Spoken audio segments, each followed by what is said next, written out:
What's good? UnQuantized podcast is live right now with special guest Diego Ave in the building. What up, what up? Yes, sir. Check us out. I definitely do not say where. I never say where to watch the podcast. Shout out to everybody on Diego's, right? I don't know why you're trying. What up? I don't never say where to watch it. Y'all know. All right. Trending topics. I got a couple. Oh, yours not 21. It's not? It's not connecting your Oracle.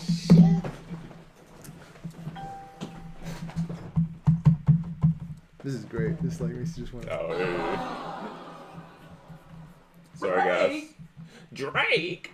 Nothing but the thugs down. All right. Oh shit! I didn't even know I can get Is it. it mine? Oh, it's mine. Yeah. There we go. All right. Everything except for the main Instagram is working. Word. Sorry, guys. Young Busy Works Beats, what's poppin', man? Busy, what's the deal? Young Sir, what's poppin'? Good Lord. There we go. Hey, yo, help me line up the shot. Yeah, have to. This way. So yeah. Other way. So a smidget. Smidget the other way. Yeah. And Right then, there. Then a full rotation Towards you. towards me, just a smidget. Bam. That's money. Yeah, that's money. Bam, so you gotta know Halftime beats was popping, man. Smidgets and smackers and Man, shit. know your smidgets, man. That's the lesson of the day. Know your smidgets. Know your smidgets. Yo, Damn, I wonder if my mic's gonna get picked up. Oh, yeah, because it's on the bottom, right? They Should be. should. They're Yeah. here. Young Quintendo Power, what's popping? Sheeta Diva, what's popping? Oh, you Wenzo. hit my joint on there, the Sound Oracle joint, and then we be... What's popping? Sheeta Diva, Diva, what's popping? There we go. Now we in there. Now you got your chat, bro. Young All Brian right. Oliver, what's popping, man? All right. Are we really ready to start the Yeah, show? we ready. We finally here. All right, man. Oh, hold on, my bad. I gotta get you right. There we go. What's good? What's good? Welcome. It's another Friday UnQuantized podcast. It's lit. I think we need a theme song. We got a special guest in the building today. All the way from the West Coast. Hey. The baddest engineer in the game. Young Diego Ave is in the building. Ladies and gentlemen, spam those hearts for Diego Ave. Well, thank you. Right. It's Grammy week, bro. Grammy week. Yep. You got a nomination? Yeah. Oh, shit. Congrats. Yeah. I didn't want to talk about it till Sunday because I want to see what happens with it, but yeah, it's Bro, exciting. you better cap, man. Man, flex. You better be Colin Kaepernick, bro. You better. Yeah, Young Post Malone vibe. Shout out. Hey, shout out. Hey. I ain't mean to hit you with the quad. My bad, bro. So we got a Grammy nominee in the building. Would you care for a drink, sir? I'm good, brother. Thank you. Okay. Would you care for Of course. for some libations, sir? Yes, sir. And so for the people who don't know Young Diego, tell them about yourself, my brother. Well, I am a producer based currently in LA. I'm from Miami, Florida, and yeah, just working. Engineer as well. Well, I used to engineer. I started as an engineer, and I linked up with Trizza, and we've been working ever since for like 8 years now. Yeah, that's what And it just building our business, building our brand, and building ourselves as producers. Dope. That's what's up. I know everybody, y'all got to be familiar with Diego Ave. He's in here almost every Friday in the chat. Trolling. Facts. One of the best at it. You and DJ MacGyver, y'all like the top. yeah. Y'all like the top two. Right. Yo, speaking of DJ MacGyver, he hit me. He left a comment today. So you saw that post that I did about the numbers, the YouTube numbers and all the streaming numbers. Yeah. Yeah, and let me know if y'all saw the post that I made this morning too. It actually lists the YouTube, all the streaming numbers and how much money a million streams on YouTube and Spotify and all this stuff is. Saw that. DJ MacGyver in the comments, I told y'all that on air like a week ago. I don't even know what you're talking about. Like I told y'all what? Yeah, man, but Shout out to out, MacGyver. Yeah, that's a fact. But yo, what you think about them numbers, man? So for the people who don't know, I guess per stream, it's 0.0. Well, starting off for most of them, it's like 0.0 something, right? So that's per stream. That's how much money you make. So to make 1 cent, you need to make God knows a lot of streams, and to make a living off of that, you have to get you gotta get tens of millions like consistently. Yeah. Right? Yeah, fuck that. Which shows you shouldn't be the only means of your income as a producer. Yeah. So for everybody that thinks streams is gonna get you paid, or YouTube having a lot of YouTube subscribers is gonna get you paid to where you can live your life, it's a stretch. I ain't saying it's not possible, but it's like 0.5% of people on YouTube could actually do this. So a lot of people were like, obviously Tidal pays the most, right? Right. Which is dope. But my question, I guess I asked Diego, wouldn't that mean like they might pay the most, but they got a smaller subscription base? Right. So even if you streamed as much on Tidal as you did on Spotify or something, it might just even out, right? Am I not tripping? Because less people are going to stream over there. Nah, that makes sense. Yeah. So you're getting like a bigger percentage of a smaller pie. Basically. Yeah. Man. So, you know. Jay figured that out, right? Yeah, oh, yeah. He did. You know who got the bigger piece of the pie? Yeah. Yeah. Hey, man, shout out to Jay. He got that 21 Savage shit jumping. Yeah. He stepped in. Yo, that was cool. I'm glad he did that, man. Somebody had to do it. Yo, it's one of them things, though, when the shit happened, it was funny for a split second, and then you realize what it was. Not funny. Yo, but I'm not going to lie, no front and the side. Everybody would have rolled with the joke, but the people that started saying this is not funny made everybody else get serious about it. Oh, yeah. I mean, people got influence, man. Shout out to our leaders in hip-hop. It would have just been a joke. But niggas start stepping in like... I ain't gonna front. Some of the memes was fire. But when you think about what it is, it's like, all right, that's somebody's life, bro. That's for real. Like, I think it's just because it's so, like, ironic. You get what I'm saying? Like, the most Atlanta rapper you could think of right now happens to be from the UK. Right. I feel like when I watched The Walking Dead, we was talking about it. You know, when you watch The Walking Dead and then Rick start talking, you like, bro, what the hell? Like, no way, you're not American, bro. The internet is heartless and undefeated. Yeah. It is. That's messed up, though. But he going to be all right. He going to do better in court than Tekashi, I believe, so. Well, the only thing that messes him up, I think he had a gun. Was it legal? I mean, nobody knows the. That's true. Could have been legal. It's Atlanta, so that's true. Everybody here got. I hope the best for him because I feel like he was just like. I feel like he was like just getting to that level. Like that last album was great. Like I really liked that new 21. Yeah, he was starting to find his shit. You know what I'm saying? You think musically he can come back from it? Yeah. Oh yeah. From this he can. I think so too. He can. Yeah. I feel like it might be like almost his. I don't want to say Meek Mill moment, but you know, like that. Yeah, that down when it turns you around. That's true. Actually, he can Meek Mill it if he takes like immigration reform and makes like a stance. Takes a stance on like Meek Mill. 23-hour lock. That's crazy. Yeah, that's crazy. Hey, 23-1 is no joke. But shit, Young Diego, what we got going on in the comments? Because these comments gonna be for you, bro. Oh, okay. Hold on. Halftime Beat says Diego Ave is producer goals. Hey, that's a Shout fact. out. I definitely called you the one of the world's baddest engineers. I meant to say and producers. It's all good. Probably more so. Engineering is what opened up the gates for me to become a producer because I was able to understand song structure and what a song's supposed to sound like. So did you start engineering first? No, I started producing, but I didn't really know what I was doing to keep it a buck. I was just like putting sounds together. But when I started engineering and working with big producers, I was able to be like, oh, okay, that's how you're supposed to put that. This is why the snare should be here, not there. This is why this section should be big and this shouldn't. I understood what a song was. Ah. Yeah. And if you haven't, check Diego Ave out on his YouTube. What's your YouTube channel? It's a long. I think it's Diego_Ave. I'm sorry. Yeah, check him out. Prison knows my memory. No, so you're saying like the engineering was like kind of introduced you. Like how important do you think engineering is to being a producer?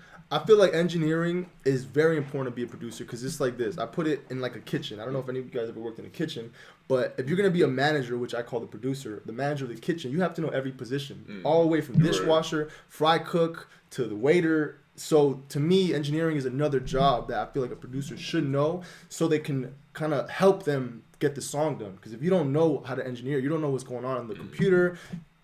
Sometimes you might have an incompetent engineer and you have to step in and figure it out. That's right. What if you don't know what you're doing? Then what? The session's over. You don't get paid. Right. Beyonce's in the booth. What do you do? That's a fact. So yeah, you just step in because you can wear all the hats. Yeah. You probably write too, right?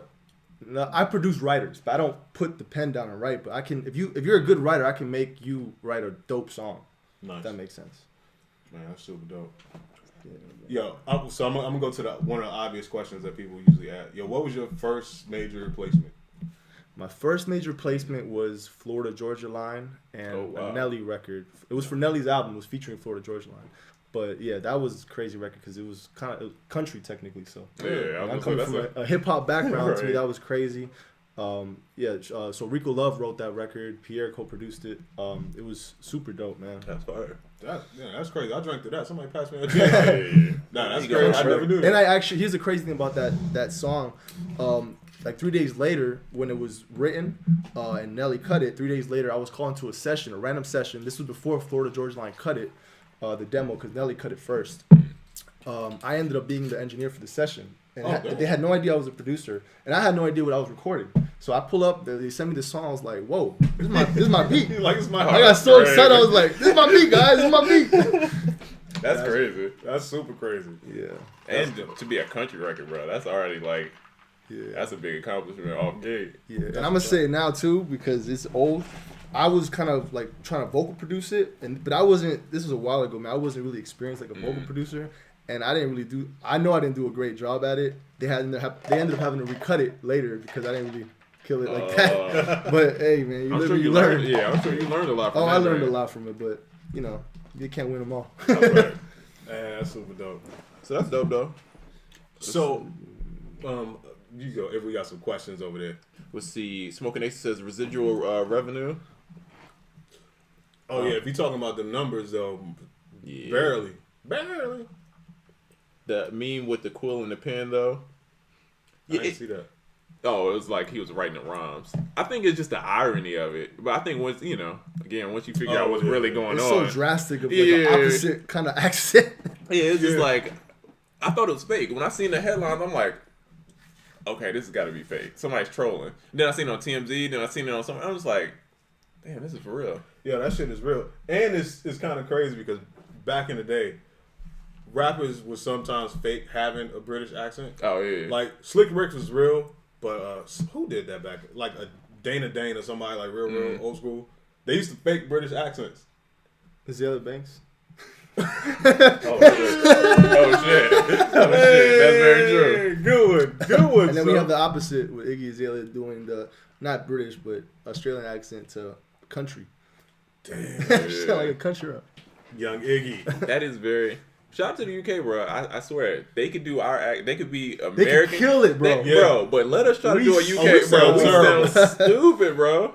Yeah, I'm not gonna lie. We sound high key racist anytime we try to do this. Yeah. It just sounds racist. I'm like, I shouldn't do that. I shouldn't be doing this at all. Nah, you can talk like me, but I can't talk like you. Shout out to the UK, man. We pulling up, man. We're gonna do an UnQuantized UK.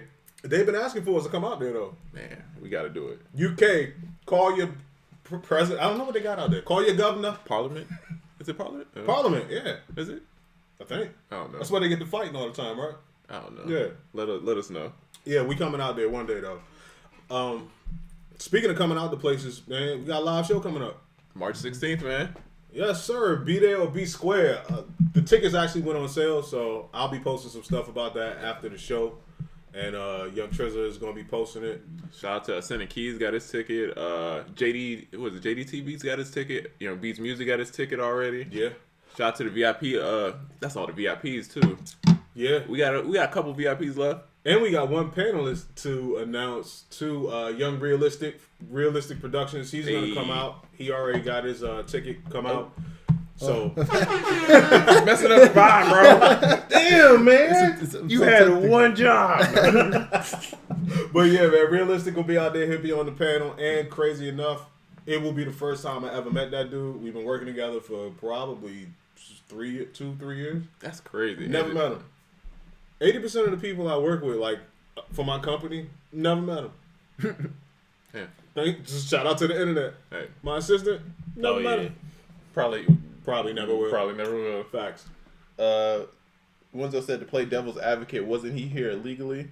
Not like, it wasn't like he came over. It was more of a shout out to whoever just copped something. It was more of his family came over. You know, it's not really his choice. You know what I mean? Like, true. And I'm sure that's like that for a lot of kids. You know? Yeah. Yeah, his visa just expired and all that good stuff. But from what I hear, it's like not the standard. He's not being treated like the standard way how this is supposed to go. I think they're trying to do that whole, he's a public figure, we're going to make an example. Stupid shit. That's all right. Young Hov trying to make an example out of the system. Jay-Z. So. Hov! Facts. Is Diego going to be in ATL for the live event? I ain't going to put him on the spot and ask him that, but... You trying to take another flight back out here? When is it? March. Basically a month from now. We'll figure it out. I'll let you guys know. No promises. 173 hours from now. Do you ever see old, late 30s interns in the studio? Yes. Not that often, but I don't think nobody's turned down an intern, bro. No, not at all. Yeah, only way you can turn down an intern is because they just don't know what they're doing or have no concept. But yeah, you could be 30. I don't think age matters, man. Just pursue your dream. You know, it doesn't matter. Who cares how old you are? Facts. Unless you're trying to be a rapper. Yeah. I'm sorry. That's different. Oh yeah. Unless you're trying to be a rapper, then So you 50? Yeah. Let it go. Let it go. Artists in general. Nah. Yeah. I think women get that. Dudes don't get that. A dude will jump out here and be 50 years old, still be trying to drop a mixtape. Yeah, no, they can't do Fact. That was a good. I like that. I'm gonna steal that. Yeah, I'm stealing that. But yeah, women should be like, yo, you know what? I'm 28. It's time to cut it. Like, damn, I'm 28. Like, yeah, it's over for me. It's really like the NBA, bro. That's right. Yeah, it is. It's true. You better strike while you're in your prime. Yeah, that's a fact. Smoking Aces says, getting my tickets today. Hey, shout out to Young Smoking Aces. Facts. And let's see, what do y'all have planned for the in-studio cook-up? Debating between the two tickets. Cooking up in the studio. That's first and foremost. We're going to go to either a separate room and within that same event place we're going to have it, or probably go to a different studio. Yeah. We're going to cook up. It's going to be very kind of private kind of thing. It's only going to be a certain amount of people allowed. We're going to cook up, bro. Oracle bringing his gear. I'm bringing my gear. We're going to make some beats, man. We're going to collab with everybody. Now, here's the question. Do we want people to bring their gear? Ooh. The VIP joints. Ooh, that's a good question. We always be having, like, behind-the-scenes meetings during the show. That's like, a good question. You know what I'm about to ask you on the phone? But, either way, we'll figure it out. But at minimum, I'll have my stuff there. Triz will have his stuff there. And, if you want to jump on my setup and cook up on my setup, I'm all about that. Wow. Yeah. Oh. And maybe somebody want to learn something. I like to teach through people. Because you can watch somebody do something, you won't get it. But if you sit and physically do it yourself. And ask questions. And like, I know what I'm going to do on the push. Right. I don't know what you're going to do on my push. So, hey, let's go. Yeah, I'm all about it. That's big. You won't even let me use your stuff. That's crazy. That's a fact, man. You have crumbs in my comb. So, yeah, but it's going down March 16th. It'll be awesome. Diego Ave may or may not be in the building. We will see. But wait, speaking of Diego, last week I posted a comment. I think it was Friday about the comment. First of all, the comment. Let me refresh your memory. I stand by it. I don't care. It was who has it hardest, the producers or the writers, and then engineers got into the mix naturally. And shame on whoever wrote that question. We kind of left the engineers out. I'm surprised the managers ain't come out here like, hey, that's a fact. All the 30-year-old interns, right? But Diego was like, first of all, he's the first person to respond. And then he became like the person to go back and forth with everybody. It caught my attention, man. That post was like, all right, I got to say something. Because it's not about who has the hardest job. Is that what it said verbatim? I don't think it was hardest. Because if that's the case, I would never say somebody has a harder job than another. Every job is difficult in the studio. Right. What I thought was what's more valuable in a song is a writer. That's all I said, was a writer. Because the song to me is the most important thing. Because you can switch the beat around. There's no hit beats. There's hit songs. Right. The beat can't be a hit. They're just chords. That is true. So that's all I meant by that. But now we're gonna flip it to does anybody have it harder than anybody else? You can't say that because it depends on the person. Like the for me, what if you're an incredible writer, like, and writing a record for you is nothing, like you do in your sleep. It's still incredible. You worked your whole life to get that good, but it's not a difficult thing to do. You go on and you write your records, and then the intern's got to go and run 1,000 runs all day, come home tired, do 15-hour days. So it depends on the situation. Nobody really has it harder, you know. That's true, and I happen to agree. I think everybody has their struggles, and once you add them up, they all equal up to a bunch of shit that you got to do to get your job done. I really wanted to pick a side because I didn't want to dance on the subject, but it's not a dance. It's really a draw. But I have a question, though. Does the A&R have the easiest job? Oh, yeah. Yo. Especially now. Now? I'm not saying it. I'll let you guys go crazy. Thank you. Yo, especially now. I would say now. yes. Now. In 2019. Yeah, because they don't do definitely. anything. Most of them. Shit, YouTube is In the out there. urban world. Oh, yeah. Let me In the add urban that world, to it. yeah, Let me yeah. add that to it. Yeah, I mean, there's a few that still out there doing their due diligence and working, but yeah. a lot of times people just finding who's popular on the internet, who got followers. That's true. Some A&Rs will still pull up on you. Yeah, shout out to those. Yeah, shout out to Chris Jones from Atlantic. Oh, yeah. First time I was with Chris Jones, he actually came, drove out to my crib and all that stuff, man. So some A&Rs that, Tim Glover too. But Super Duper J. yeah, definitely Super Duper J. But for the most part, what you hear is like these, not horror stories, but kind of like, yo, they on SoundCloud or they on YouTube and they just find somebody. They finding followers. That's all they're looking for is followers. Yeah. You just sort by. They don't want to do work. Yeah. Some of them. That's true, man. So, hey, A&Rs, if you out there and you hear this and you want to dispute it, let us know. Because we could be missing some information.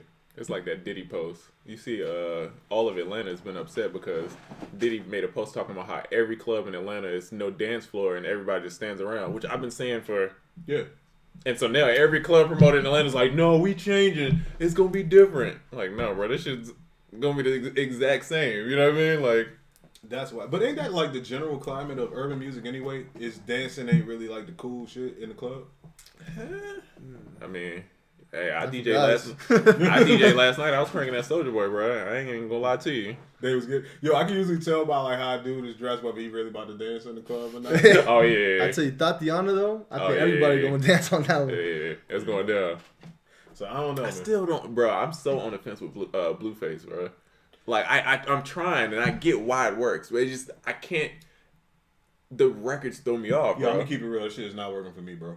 I try, but I get it though. I gotta say something though. Me being in the West Coast though, when they pull up his records and see the reaction to the crowd, I was just like, wow, this is I like it. And I think that has a big part because when we was in the car, bro, like none of those I had heard no West Coast records, bro. They don't play none of that out here, bro. You would never hear Tatiana on the radio out here, like never. So I feel like we're not really when we hear, we like, what the hell is this? Yeah. In the West Coast, I'm sure they like running through them joints. Yeah. What? Prime time in the West Coast in the club is 105 BPM. That's so crazy. 90 to 105, like that That's whole so crazy, big bang, bro. take little bang, all that. Dudes dancing. Oh yeah, everybody dancing. Cause it's that tempo. Like, how could you not? Yeah. You know what I'm saying? Hear that, Atlanta? People are dancing. How do you dance to 140? You just like throw the bows and That's true. That is just true. show my age. They killed it too. Oh yeah. Yeah, That's crazy. So Diddy bringing the dance parties everywhere. That's his thing now, right? supposedly. Now all the club promoters is, and it's a couple people who always had those parties was like dance oriented and like work crew. The people I do a lot of gigs with, that's their whole thing. That's why I like them. Mm-hmm. But outside of that, it was like sections, standing on tables. But clubs make more money that way. Yeah, I'm not gonna lie. I think the bottle service and the table shit kind of threw that off. You like, I could look cool as hell. Yeah. For a couple thousand, I could get out there and dance. It got to this perception where like, if you over here, you cool. If you out there, you a square. I'm like, but they having the most fun over there. Do you think it's because of strip clubs? Because it's the same kind of concept. I think it might have started there and spilled over. Because everybody want to look like the man. You just sit there and just throw money. Trizza, how was the gig last night? It was fire, man. It was a good gig, man. Good turnout. See, is there a limit on the time for the cook-up session after? 2 hours. We're doing 2 hours. Yeah, it's be a good one. Until Yeah. It may run over a little bit. I mean, probably it's gonna run over. But how many beats can you make in 2 hours? If it was up to us, it would probably go a long time. But we do have to pay for the space, and we do have to tell people how long we're going to be in the space. So and we're doing a whole show before, a whole 5-hour show, 4-hour show before. We do it 4 hours before. So 2 hours after, I think is pretty cool. And I mean, I feel like it's like a consultation, but in person. You know what I'm saying? Like, I would much rather ask questions. Shoot, me and Diego be cooking out. I'm like, yo, bro, what's that? Why did you do that? Why did you do? You know what I'm saying? Because I'm trying to understand, bro. Like, so in person, it's much better. Yeah, that's a fact. Let's see. I would rather not travel with my laptop, but if needed, I can. Oh, it's not needed. No, it's not. Yeah, you could just pull up, bro. What's happening March 16th? March 16th is our live show, bro. In ATL, we have beat critiques, man. We have guest panelists. Last year we had Young Busyworks Beats. We had Amon Jackson, mixing engineer. We had Super Duper J, A&R. We had Houston of Ableton. We had what else we had? We had somebody else. Keith the Beef was around. Oh, we had Keith the Beef. Yeah. We had man, I'm forgetting somebody else. I know it's somebody really important too. I'm trying to remember. I don't know, but Was it Beacon? people, No. That didn't work out. He's special invited guest this year though. Yeah, he might pull up, but I ain't making no guarantees. Yeah, that's a fact. Yeah. That's a fact. Trizza, are y'all on Ableton 10? If so, do y'all have issues with CPU spikes? Ableton 10, Ableton 10? Definitely Ableton 10. Yeah, of course. Yeah. I don't have CPU spike issues. If you're having them, you'll notice either it only happens when you're using a certain thing, and then I would figure out a way around that thing. But if it's happening when you're using everything, it's most likely a computer issue. RAM, Yeah. Or you playing a pad from damn Diva. Yeah. Right there. Or Serum or something. That's crazy. Or Toxic. Yeah. Oh, bro. Them just go ham, bro. Yeah. And here's a little bit of advice you probably already noticed, but if it's happening with VSTs or having too many VSTs open, just bounce them down to audio, render them to audio, record them to a new audio track, and when I think of this plugin, I'll say it during the show, but it's a plugin that'll help you with your CPU and you don't have to do nothing. But I'll think about it. Oh, I knew. Yeah. I just been freezing everything. Yeah. Quintendo Power says people don't dance no more. All they do is this. That is facts. Silk the Shocker Part 2. I guess he's referring to Blueface. Yeah. You know, I'll give Blueface more than that though, because I get what they're doing with him. I have to understand these records. I respect that he has a sound though. Yeah, that's what. Anybody that's got their own thing going on, they ain't worried about what everybody else is doing. I respect it. I get it, and then I do feel like the newer records are better than he's working on the timing thing. It's just that timing thing. They gonna get it right. Yeah, eventually they gonna get it right. I remember like when I first heard like Master P. Mm-hmm. The first time I heard that shit, I was like, "Yo, what the fuck is this?"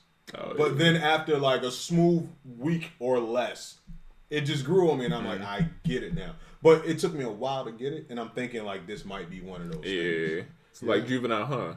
It's like when you first heard it, you like, what the rest of it? When he gonna start rapping? The beat plays a big part in the sound too. So same thing with Master P. Yeah, I feel like those beats were kind of, I don't know. Yeah, dope. Yeah, you're right. That and Juvenile too. Yeah, definitely Juvenile. I thought it was like a DC home jam. Remember they used to do the home jams and shit? I knew Wayne was the one though. You did? The whole thing, I was like, nah, Wayne, watch. Wayne's the one. And he just took off. Yeah, he started to stand out like Lauryn Hill stand out in the Fugees or something like that. Yeah. Wenzo said, I drink and dance. I don't care what other people do. That's fact. That's how you got to be. He out there living his life. He don't care. You know? Exactly. Do you think there's space for artists, producers, engineers in the game that's over the age limit, or should they just stick to one thing? I say it's room for everything except for the artist part. Yeah. And someone earlier had said like basically that every other genre is cool with the artist thing except for hip hop, which is that true? I don't know Pop though. too. I don't know about pop. You're right. Yeah. Yeah, pop is probably pop worse. Might be worse. Yeah. Pop is actually worse. Yeah, you gotta be like, you're not 19 now. You're getting Yeah. old there. That's a fact. Because they got Bieber out of here, bro. Like Bieber, I mean, he probably got himself out of here, but he's hella low key. Towards his older years, it wasn't the same as like. That's a good point. Yeah, pop is way worse. But I just think when it comes to being an artist, man, it's just that age limit, man. It's like the NBA. I would say like the NFL, but Brady trying to prove me wrong on that. It's a total different story. Yeah. But you just being an old ass artist, that's tough. For engineers, producers, and writers, though, I feel like there's no time limit on that. You can. What's his name? Mike Dean is killing it, bro. Facts. Yeah. Damn, shout out Mike Dean. Even Lou Diaz. Lou Diaz is one of my idols, man. He's such a great engineer. He's killing it. Yeah. It doesn't matter. In those positions, it doesn't matter if people see you or not. Because I know that's the big thing that people care about. Is like, you look old or you seem old, but nobody got to see you, man. Your ears don't got to be old. That's fine. Quincy Jones, man. Come on. Quincy Jones ain't get it like super duper duper duper duper popping until like his 40s. I feel like producing and then engineering almost the older you are, the kind of more respected you kind of get. Cause like Dave from South, anybody if they tell you to change the snare, bro, you about to change that snare quickly. You know what I mean? That's years of it. You know what I mean? You gonna listen to him. Yeah. And the older he gets, the more like you like, all right, he's probably right. Damn, yeah, you're right. So yeah, when you get older, I guess you get more experience and people care. Just the trap to that is usually kind of getting anchored to a certain time period. Yeah. That's what happens with a lot of people in music. The older you get, like everyone has their favorite time period, but some people they just be anchored to that shit. Yeah. Well, the key for that is to link up with people who are kind of younger and doing what's going on, and just intertwine those sounds. Jam back. How important would y'all say tuning drums and percussion is? Very. For me, that's crucial. You can hear it. It's claps, snares, hi-hats. Yeah, I agree. Even if it don't sound bad, once you start tuning, you can hear the difference, and then you'll like find it, and you'll be like, all right. If you go back to where you started, you're like, yeah, that shit did sound bad. But like a short kick or something like that. I don't go too crazy on the kicks like that. To be honest, I'd rather just find a better kick if it ain't it. But like definitely with hi-hats, you always see me. I always find the right pocket for the hat. It don't have to be the root note because that's kind of hard to find sometimes for a hi-hat or like a rim shot or something. But I'll tune it to where I feel like it fits in that pocket. We'll see. Mike Lowry says, "Thanks Diego for the attorney plug. Dude got me a better deal." I did. Shout out to Diego. Out here, bro. People up with attorneys. I don't even, man. I got a bad memory. I'm telling you. He be making plays, bro. Diego out here blessing people and don't remember. Crazy. Well, hey, shout out. Please say the ad. Diego in the building. That's Young Apprentice 07. That's a fact. Appreciate the love. Saturation on the master? ? If so, wearing the master chain, where would it go? Trying to get that warmer sound. I use Ableton, by the way. I would go for an exciter over saturation because exciter will give that high end on the master fader without you having a boost from the high end from the EQ. The exciter just give it that crunch that you want. That's just me personally. Right. I wouldn't put it on the master and saturation. I'd put it like on individual tracks to whatever you're going for, whatever sound you want. That makes sense. Nice. I need to be writing this down. So my question for you, Diego. So a lot of these people that watch the podcast, they're like newer producers, right? They're trying to figure out their way in the game, right?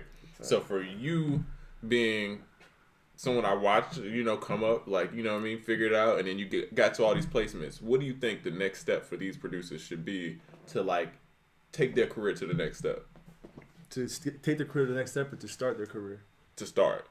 Yeah, man, to me, it's all about relationships. If you don't know anybody, your music's going to stay in your laptop forever. So figure out how to get with the right people, whether it's producers, whether it's the A&Rs, the manager. You have to link with someone that's doing stuff. Be a part of a team. If you find a camp that you can somehow intern for or say, hey, I do photography, I'll do your stuff for free, and then somehow sneak that in later that you want to be a producer. Just find a way to get into a camp or get with people that are actually doing this and making money in this business. First off. Second off, to me, the most important thing is perfecting your craft. If the craft isn't there, then you're going to set yourself up for an opportunity. And when the time comes for you to show what you have, you're not prepared. And that's going to be the biggest regret you'll ever have in your life because this happened to me before. And I got blessed to have second opportunities to where I was prepared. Damn, that's pretty dope. Gems. So I got a question for you. Do you think it's necessary for a producer to have mixing skills? And if so, how much? For me, it's necessary. I think you need to know enough to be able to mix your beat. And if somebody sends you an acapella, you should be able to get that to sound right on top of your beat. Because you never know. Sometimes you might work with an artist. They'll like, hey, yeah, make this sound better. They'll send you the acapella and you got to mix it in. And the label got to love it. And sometimes you can't trust that the label is going to hear through your idea. You have to have it almost perfect to where it's done. So if you can't get that final product to sound close to being radio ready, then I feel like that can be an issue for you. So yeah, I think it's very important to know at least basic mixing skills, which is something you can pick up in our course. Coming in March. So since it's brought up, man, you want to talk more about the courses coming up? Because you know people want to know.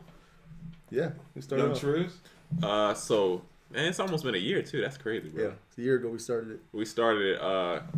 We shot, directed ourselves, produced it, edited, wrote it, bro. A whole course about start to finish. And we got some dope guests, man. We got a couple of our friends. They talk about the same thing. So basically, it's over the shoulder. You see the on screen of us making a beat start to finish. We give commentary about why we did the decisions that we did, what made us choose certain sounds. Just the mindset behind not just saying, "Hey, do this because of this." It's the mindset of reason why we picked this and why we avoided certain things. And it's broken down into two parts. The first part is the creative part, is actually making the beat, and the second part is more on mixing the beat. Right. So you actually can watch us through the process of like EQing, compression, leveling, which is the most important thing in the mix, and even mastering. So it's all in there. Mike Lowry, he said, was that you cooking up on Netflix at Molly's crib? Yeah, that was me. Young Diego on Netflix, man. Out here popping, man.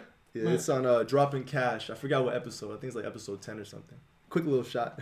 Nice. So go on Netflix, man. Check out Diego. And then screenshot it. Make sure you tag him in that joint. Yeah, do that.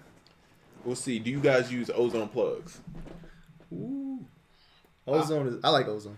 Yeah, I've used it before. I don't use it now. I just send my stuff to Realistic, but before that I did. Ozone's a tool. There's a bunch of tools you can use. McDSP is dope. There's so many different plugins. It's just how you use them, to be honest. They all sound good. What about what's the other one? Not Ozone. Neutron? Yeah, how you feel about Neutron? I love Neutron. I love it. I put it, see, people use it on their master fader, which I do that as well, but I've been lately using it on vocals. So instead of sitting there trying to EQ and take out all the bad spikes in the vocal, and for people that don't know how to do that, it'll analyze and do it for you. So I can do that, but it's quicker. You just throw it on there, it analyzes it, and it gets the vocal sounding right, EQ-wise. Now, how much do you do after it gives you what it gives you? Like, do you go in and tweak it a little bit? Yeah, because once it EQs it out, it's like a multi-band compressor, so it's also compressing those frequencies. So I adjust the compressor, and I just make sure those frequencies that it chooses are correct. But about 98% of the time, it's right. Man, that's dope. If you don't know what we're talking about Isotopes Neutron, or Neutron 2. Neutron 2, yeah. At this point, it'll kind of mix some of your stuff automatically after it listens to it and analyzes it. It's the cheat code. You can put it on, and it has like different analyzing where it does clean, which is like for a broad master fader. Then it has like vocals, guitars. You can put it on. You can put it on anything. Right. It's hella presets in that. Yeah, it's dope. It's dope. But yeah, I used to actually use the McDSP as well, the ML4000. I don't know. This was back in the day, so I don't know if they changed the name, but that was an incredible limiter too. So it's not what you use, it's how you use it. So this question is kind of related. So question for all three of y'all. Before I put a beat on BeatStars or Airbit, I need to be loud enough to sound together. What should I put on my mastering chain? I was told don't use a limiter. Yeah, we gotta send that straight to the engineer. Said get it loud and don't use a limiter? Yeah, he said he was told don't use a limiter. By BeatStars? No. He's talking about before he puts it on BeatStars, how should he get it loud? And somebody told him when you're trying to get your stuff loud, don't use a limiter. Damn, has it been an hour already? No, your phone's full. Oh, Yeah, I never heard that. But yeah, I would definitely a limiter is just a compressor. If you want to get something loud without it peaking, you have to use a compressor or a limiter. I use multiple limiters actually because I believe in gain staging, right? So instead of using one compressor or one limiter to compress something down 6 dBs, I'll use 2 or 3 and just do like 1.5 dBs because you're gonna get the same amount of gain reduction, but you don't hear it. Right. It's like using salt without like just all right. I'm gonna just throw one time. No, I'm gonna just do a little here. All right, let me try. All right, let me put a little here. You know what I mean? The E-Classic says, if you're a new producer visiting a place like LA or Atlanta and you're trying to network to get major placements, where would you go or events would you attend to meet people? Damn, that's a good question. I know just off the cuff out here in Atlanta, it's a lot of beat battles, showcases type of like Street Execs does theirs. Standards out here a lot. That Edgewood scene, there's usually something going on.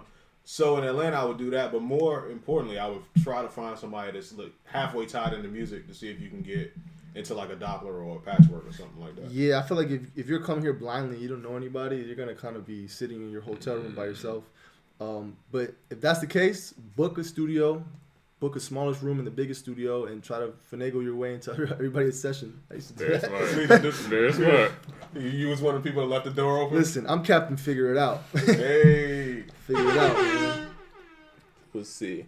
Okay, Busy says, heard that advice from a producer grind interview. Danny Wolf said that Sizzle from Southside told him not to have a limiter on master while making beats. Oh, okay, yeah, I agree with that 100%. Yeah, I don't do that while making a beat either. Yeah, I can't. It's going to alter the sound of your drums, so you won't know if the kick is wrong or right, if it's not hitting right.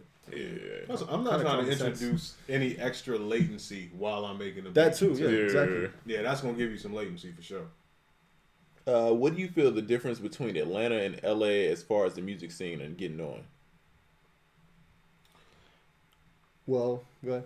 I was gonna say I don't know I don't have a list of the differences, but I will say it used to seem easier to get on out here in Atlanta. Mm-hmm. I don't know if it's still the case now because LA is kind of opened up and become more inclusive, but Atlanta is pretty easy because once you get in with somebody everybody's credible, friends, that person's tied into probably a clique or a lot of different things, and then you automatically kind of. It's like when I came out here and got with Polo, I just automatically fell into a whole bunch of other shit just from being with one person. I don't know exactly how it is in LA. Yeah, it's similar. The only difference is there's a lot more labels in LA, so you can find yourself in a bunch of label sessions. I would say that's the only difference I would think. And obviously, a lot of people right now are in LA working. Yeah, I would really do networking before I just pulled up somewhere. Always, yeah. I didn't move to LA till I had a whole situation, so. Yeah, because I feel like a lot of people, it's like, oh, I'm going to go to Atlanta. And then they get here and it's like, ain't no sessions. They don't know nobody. Yo, that's a fact. I came down here like that, but I figured that shit out. Yeah. I wasn't going back. Figure that shit real. out. I'm like, I keep it real. I ain't got the money to go back, to be honest with you. I got to figure this out. And today, hey, work. Anybody in the world feel you. I feel you. You know, right? Me. Let's see. What is a good piece of gear to get if you are trying to get into the analog world? That's a working question. Yeah. If you're talking about production, if you're in the synths, it's a million synth analog synths out there. I don't know the difference between the synths that are analog modeled now and analog. You kind of got to look that up yourself. But I mean, drum machine wise, I don't even think they're making any like analog samplers or anything like that. So I will honestly go back to MPC. Shit, yeah, just to learn some analog stuff, and plus it's an easy and fun workflow. Mellotron's dope though. Oh, yeah. Like the original, like for real. I've seen it. The sounds that come from that is pretty dope. Crazy. I have never seen a real Mellotron in my life. Yeah, it was a crazy session. Oh yeah, I'm sure. Let's see. Someone says that MV88. Oh my goodness. MV8800. I started with that, bro. That's crazy. Get out of here. Yeah, it was the worst investment I've ever. I didn't know, bro. The guy sold it to me like, bro, it's an MPC, but you get a screen. You could attach. It's got a CD player. You could attach. Yeah, it's got a CD player. You could put the monitor to it, bro. After buying it, I realized, why did I buy this? I don't understand it. It's complicated, and it just doesn't work with Fruity Loops right. Damn, yeah. Damn, RZA. Damn you. Yeah, I started with... word? You remember the Scratch magazine? RZA would hold the joint to MV? Yeah. Damn that. It was MPCs for me. I never had an MV. By then, I was... And they were expensive. They was dumb expensive. Yeah, I saved up so much to buy that. Damn, son. Guess how much they paid me for it back? Like $400. You in the hole. Right.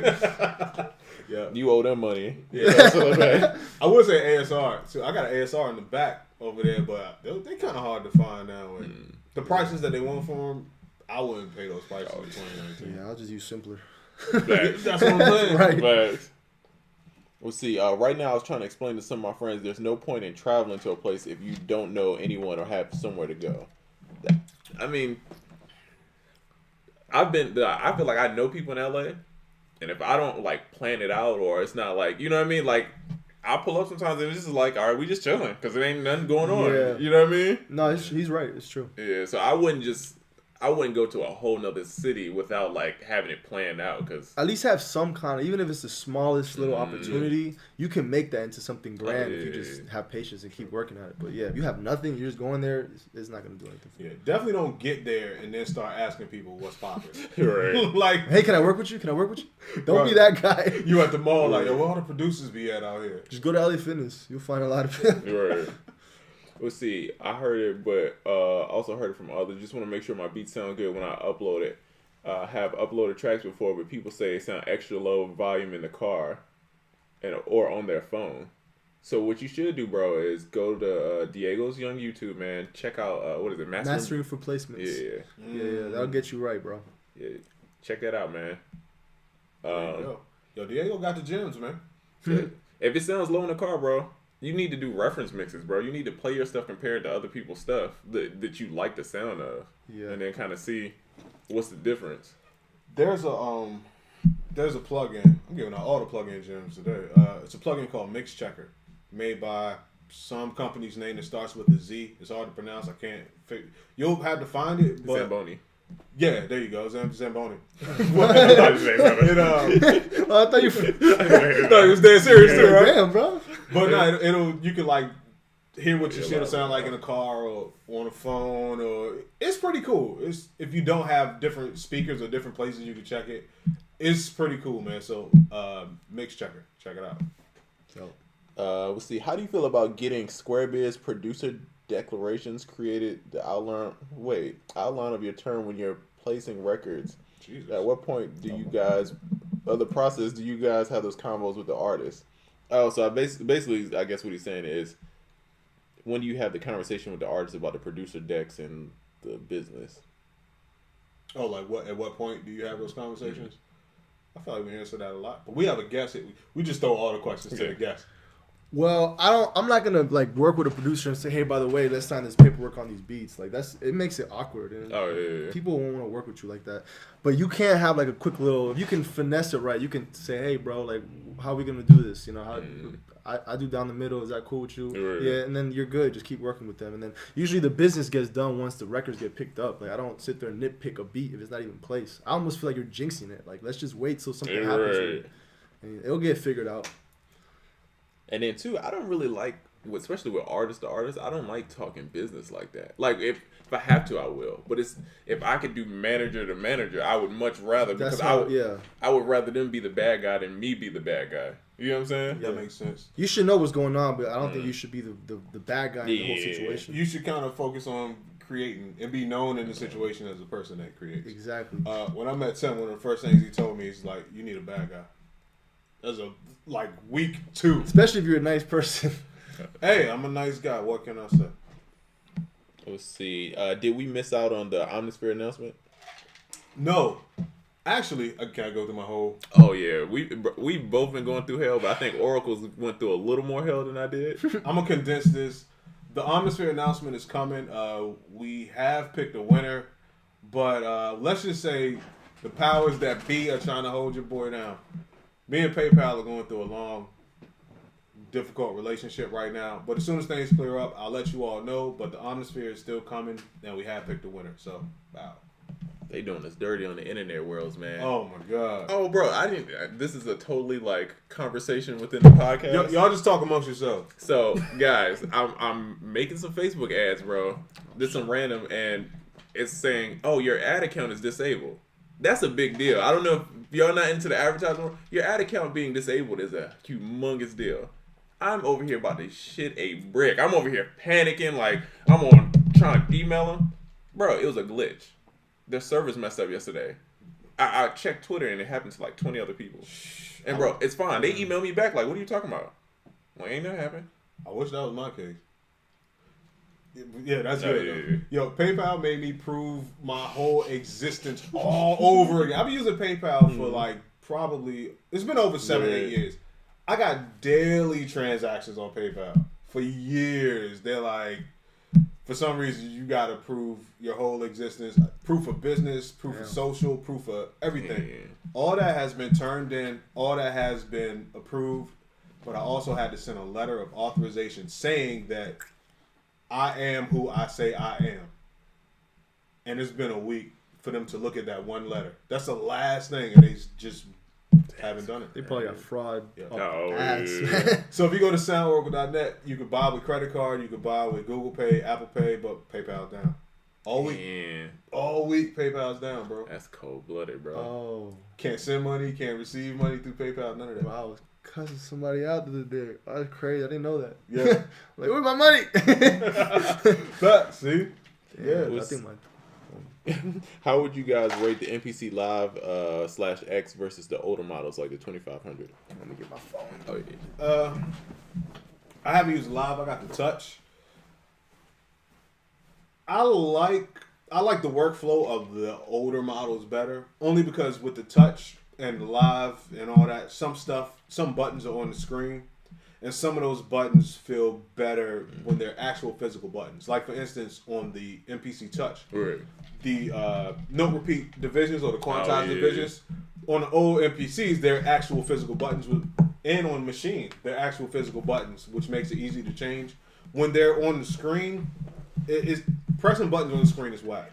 Like I understand like the love like people got with iPads and producing with iPads and all that, but like pressing pads and buttons on the screen feels super whack compared to real pads and buttons. So, you know, the workflow is still the same, but just the feel of it isn't the same.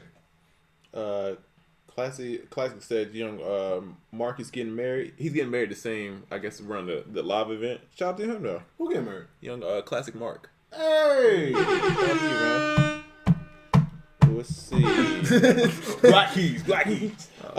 Diego Ab, what are some of your favorite reference mixes? Before, I used to use the whole Chronic album, 2001. That was my choice. favorite because that mix was incredible. But now, I mean, I would try to find something that's similar to whatever it is you're producing and sonically what you want it to be.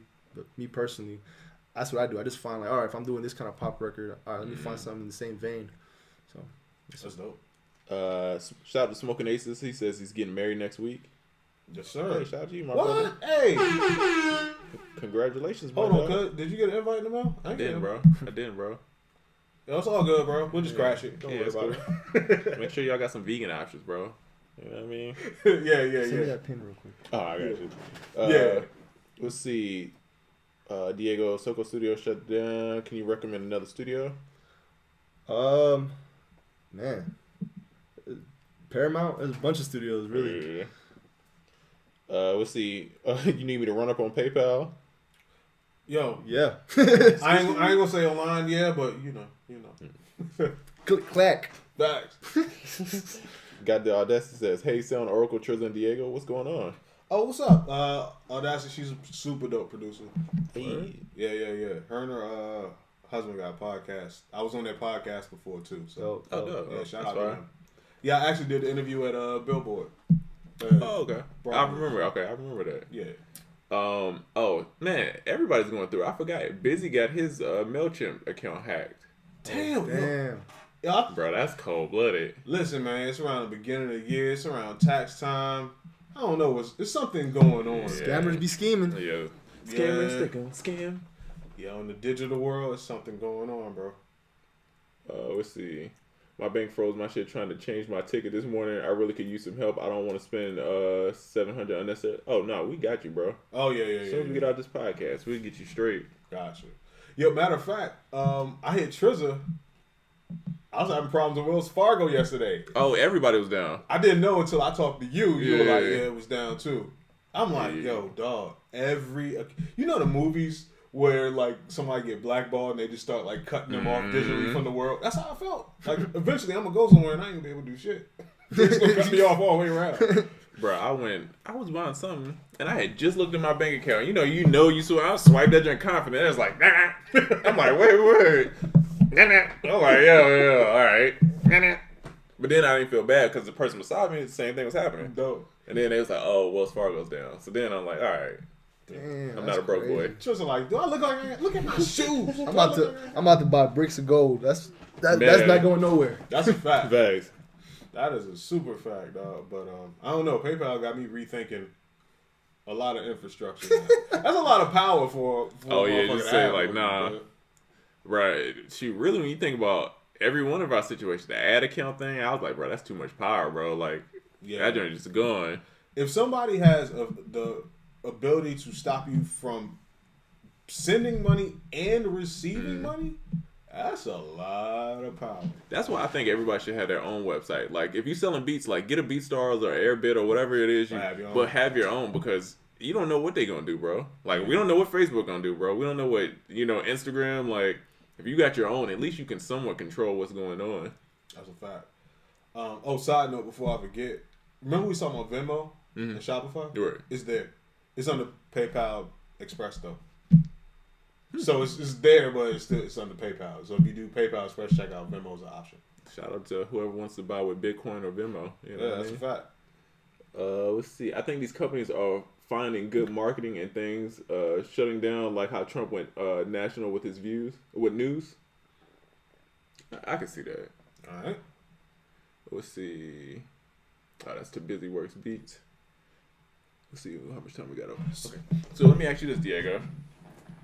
Maybe this is a second segment question, but I want to know what's your opinion on selling beats online. Do me like that. I no, because I mean I feel like we probably are somewhat in the same like lane, but I want to know like because a lot of these people are very conflicted, bro. Like they like. It's almost like anything with like YouTube or drop shipping. It's like everybody only talks about the good stuff. Like, oh, you can for $5 hours a week. I made $100,000, and everybody thinks it's just like I can do this, and it's this. All right, here's my thing about that. I've done it before. When I first started making beats, of course I put my stuff up, and I didn't sell nothing. I'm like, yo, this is a lot of work. So I'm like, wait, if I'm gonna be doing all this work to make $20, I'm gonna do just as much work to try to figure out how to get these placements. So what am I doing? That was just my whole thing about it. But to each his own. Whatever you want to do with your music is up to you. You know. Did you recognize like at that point that you had to pick a side, or did you continue doing both for a while? I'm a very like logical person. So as soon as I like, all right, left or right, man, this doesn't look right. I'm gonna go right. That's how I am. So when I saw, I was like, man, this is too much work. How much money? Nah, I'd rather record with my friends and put that out. You know, I'm not getting no money from it, but at least I'm. You know what I'm saying? It's my work. I'm putting it out. Something gets from it. Now, do you think it's like a good transition point from like starter producer, like I'm just making beats for fun, to like getting placements? What do you think that should never go away? Right. I think making beats for fun should never go away. If that goes away, you should think of a different career. Because that's when you start trying to, all right, what's on the radio? Let me just go in and do that. Yeah. Like, you got to still have fun with it. Every day I wake up and I'm like, I'm just going to do what I do anyways because it's a lifestyle. Right. Whether I make money or not, I do this. You know what I'm saying? That's when the money comes. Let's see. Yep, that's the route I ended up decided to take. Smoking Aces. Facts. Shout out Smoking Aces, man. So, you built your brand. I feel like your brand is kind of elevated this year, my brother.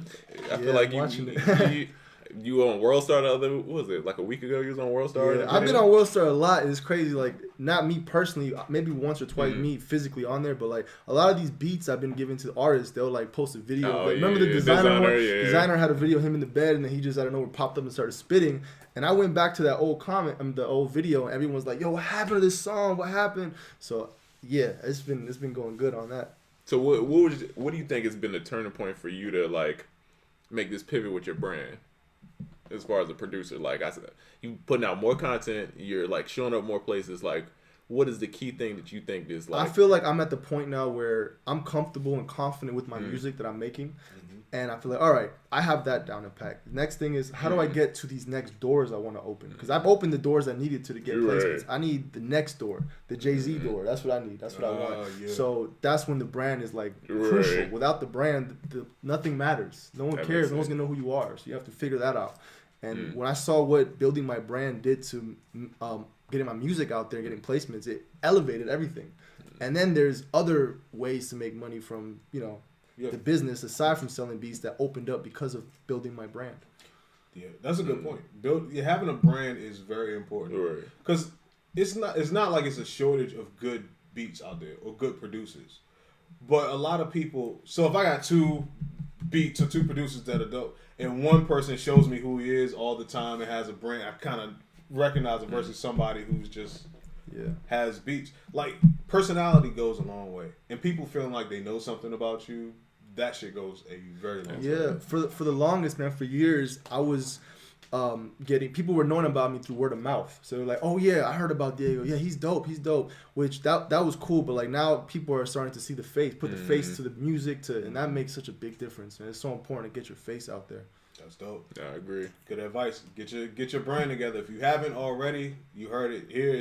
It's important. It's very important. Yeah. So on this stream, we got, I'd say about a minute. I think I'm eyeballing about a minute 30 left on this. Diego, you got any plugs? We coming right back. We're gonna ask Diego some more questions. We're gonna talk some more production. Yeah. Any plugs? Plugs? Yeah, like what you promoting? Well, again, we're doing this online course. I'm super excited about it. It should be done by early March, mid-March the latest. Yeah. And yeah, we put a year worth of work into it, and we have a lot of dope features of producers and writers and engineers on it, which I don't want to announce yet until everybody's cleared, but it's gonna be incredible. Facts. Everybody's waiting for it. It's coming soon. Yeah, Oracle. Nice. Live event coming March 16th, UnQuantized Live, ATL, also the Oracle Pack 4. If you haven't picked it up yet, pick it up. Mm-hmm.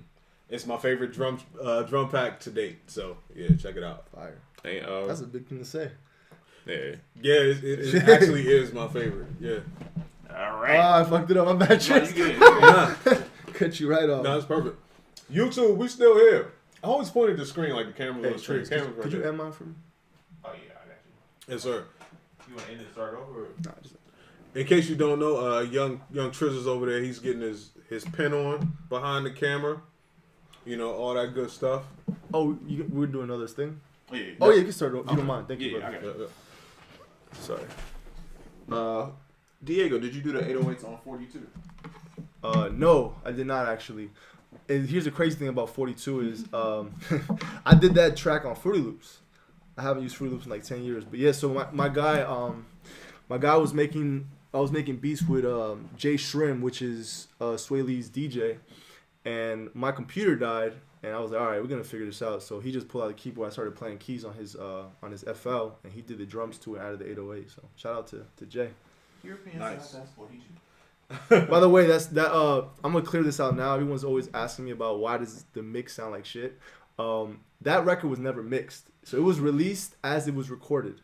Damn. So as it bounced from FL Studio without limiters, nothing. That's it. That's what it was. Damn. I don't know why. I guess it was.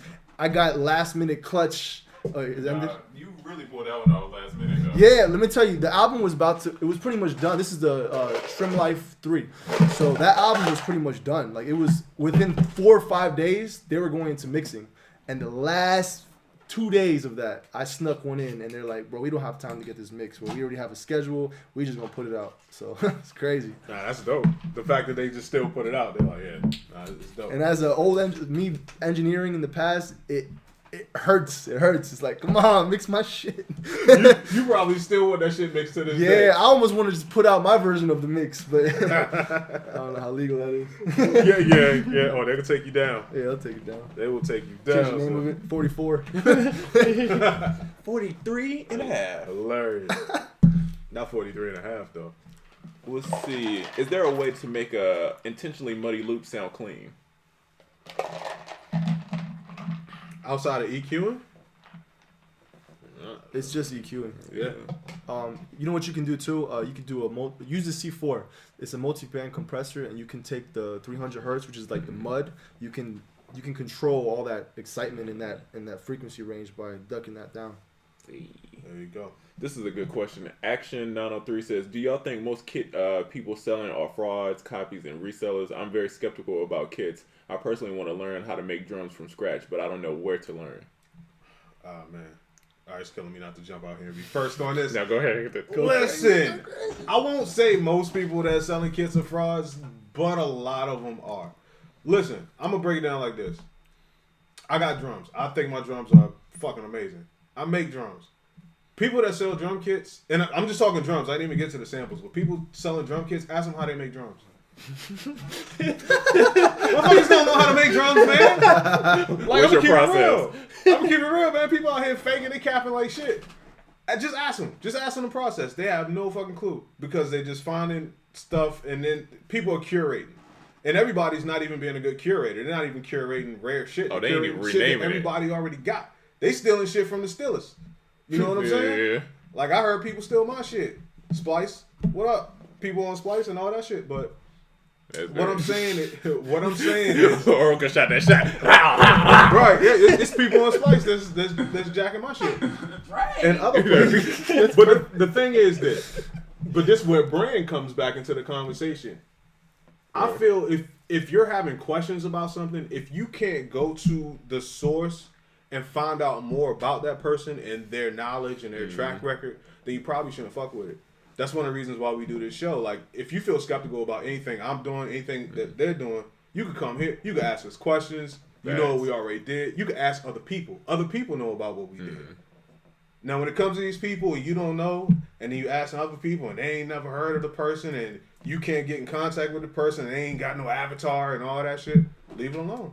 It's as simple as that, because it's so easy to fake shit and steal shit with all the technology available. Like, I would vet my sources very, very seriously. And I feel like all the people that's kind of mentioned at the tops, you know, like, they all are very, you know, solid. Like, Capstone is, like, super fire, bro. Shout out to Capstone, like, bro. Decap is super fire. You know what I mean? Like, he just sold a crazy little situation display. Yeah.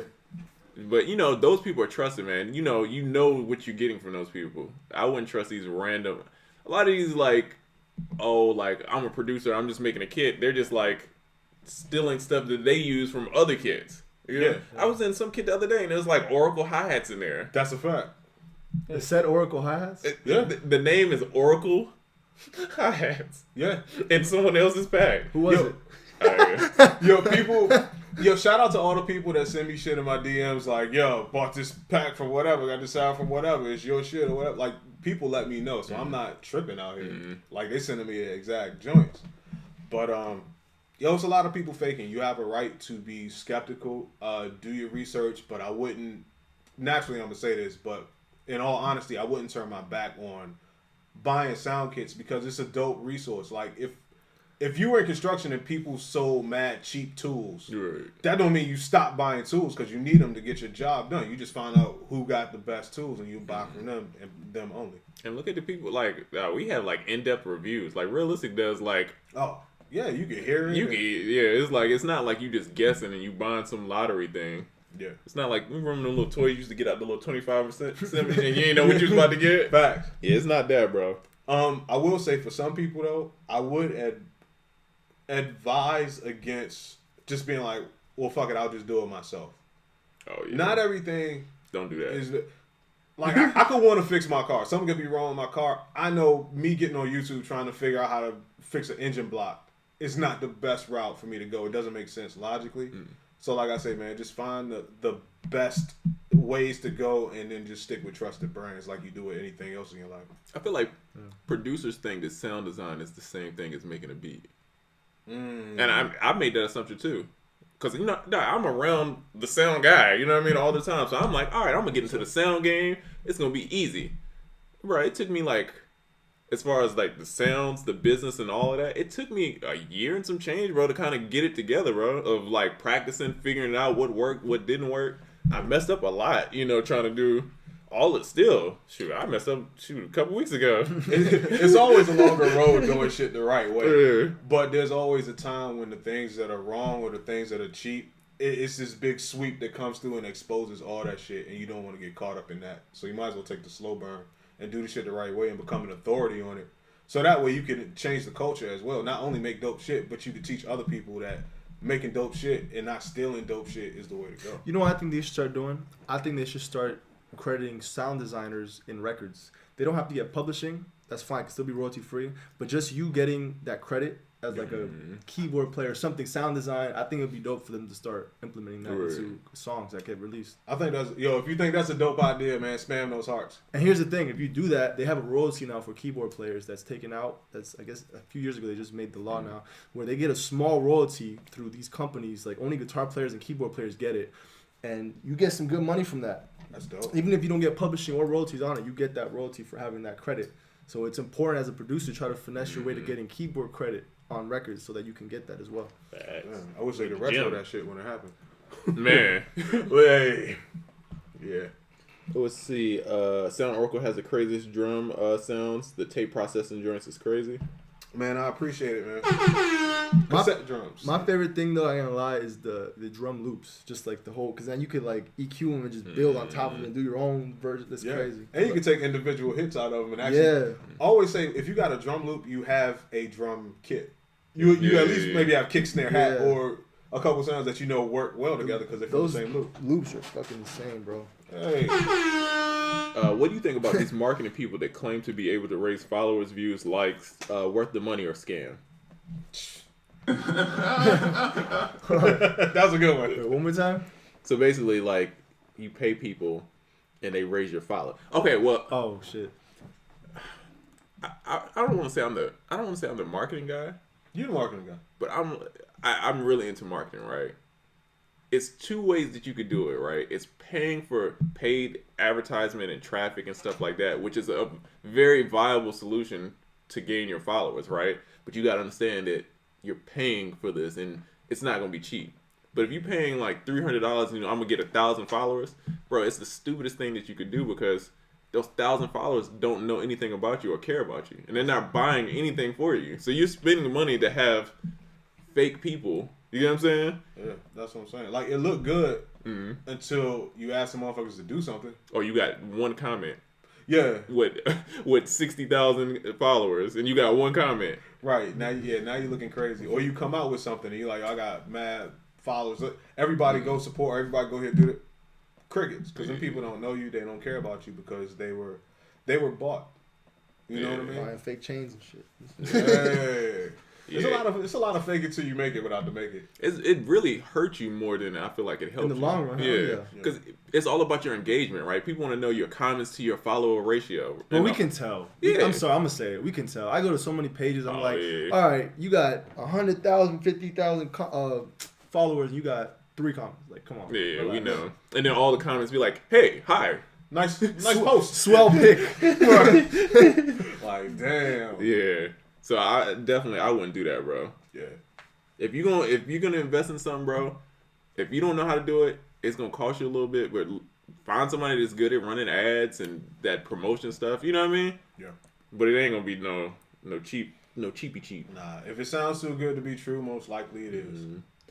Just study who you're buying from. There are a lot of dope up and coming producers with dope kits as well. That's facts. Yep. If you're a producer and you have someone that wants to add their influence, not in a beat making, but like with orchestra, how would you do splits, if any? Are they in the room? That's the question, really. If they're in the room with you and you're producing them, you're still the producer in the beat and the song. So if I'm telling them what to play and I'm telling them what to follow, I would give them like keyboard credit. I give them. I don't know about publishing though. Personally, if I'm producing, I wouldn't, because most of them are work for hire. If you're gonna hire an orchestra, you got to pay them up front. So I definitely wouldn't give them publishing. Yeah, publishing is for like when you create the idea. A lot of times people playing over top is not like, you know what I'm saying? It's like they're sprinkling sauce on it. They're not like the structure, if that makes sense. Yeah, most of the time you should set up, like Diego said, like a work for hire situation, so you already know what it is. Let's see. If you don't have a website, landing page, why bother sending people to other sites to consume with no middleman? That's facts, bro. Yeah. You need to control your traffic. Fact. That is true. If you were in a situation where you had to start there first, like with other people, I kind of understand that too. It could be a good testing ground, but you should always be on the mission to get your own shit set up as soon as you can, because whatever platforms you're relying on, they could go down. Yeah. Okay, this might be a dumb question, but is BeatStars and Airbit, is it a whole site, or is it like, can you embed the BeatStars thing within something else? I see what you're saying. I think it's a site and you have your individual profile on the site. Kind of like I'll go back to the Splice, kind of like a Splice, maybe. Okay. Like, you know, certain producers have a profile on there. I could be wrong. Somebody correct me if I'm wrong, but I think I'm right. I feel right. Let's see. Your 808 MIDI files are fire. Hey, appreciate it. Also, shout out to Realistic, man. He came in the clutch and helped with those too, man. That's from the 808 formula too. The first, to my knowledge, is one of the first 808 packs that actually has MIDI files to put the 808s in. Dope. See, MySpace days, a lot of people pay good money for plays and counts. I mean, then it worked back then because the internet was new. But you gotta think, we all know what it is. You get what I'm saying? Oh yeah. And we all look at people's profiles and be like, "Yo, how did they get this many followers?" You know what I'm saying? That's kind of how it works. It's like a status thing. Plus, man, them sweeps, Instagram and Facebook, they do them sweeps every now and again, and you be looking crazy. I think they got Mace like that. Remember? You'd be 2,000 followers with a blue check. Oh, how crazy would that be? Oh, how crazy! All the time. Any tax implications when running contests on your IG accounts? I think as long as it's under a certain amount, right? From running contests on your IG account? No. Yeah. I think you good as long as it's under a certain amount. And if you're giving away like 10 racks, then you might want to consult a... Oh, somebody's going to holler at you and let you know if you're in violation with the 10 racks joint. Are you guys getting the Akai Force? Your guess is as good as mine, man. I'm not going to lie. It looked dope. It looked dope. But I look around me. It's not really a need for it, I guess. And I'm kind of getting out of equipment mode. Same but here.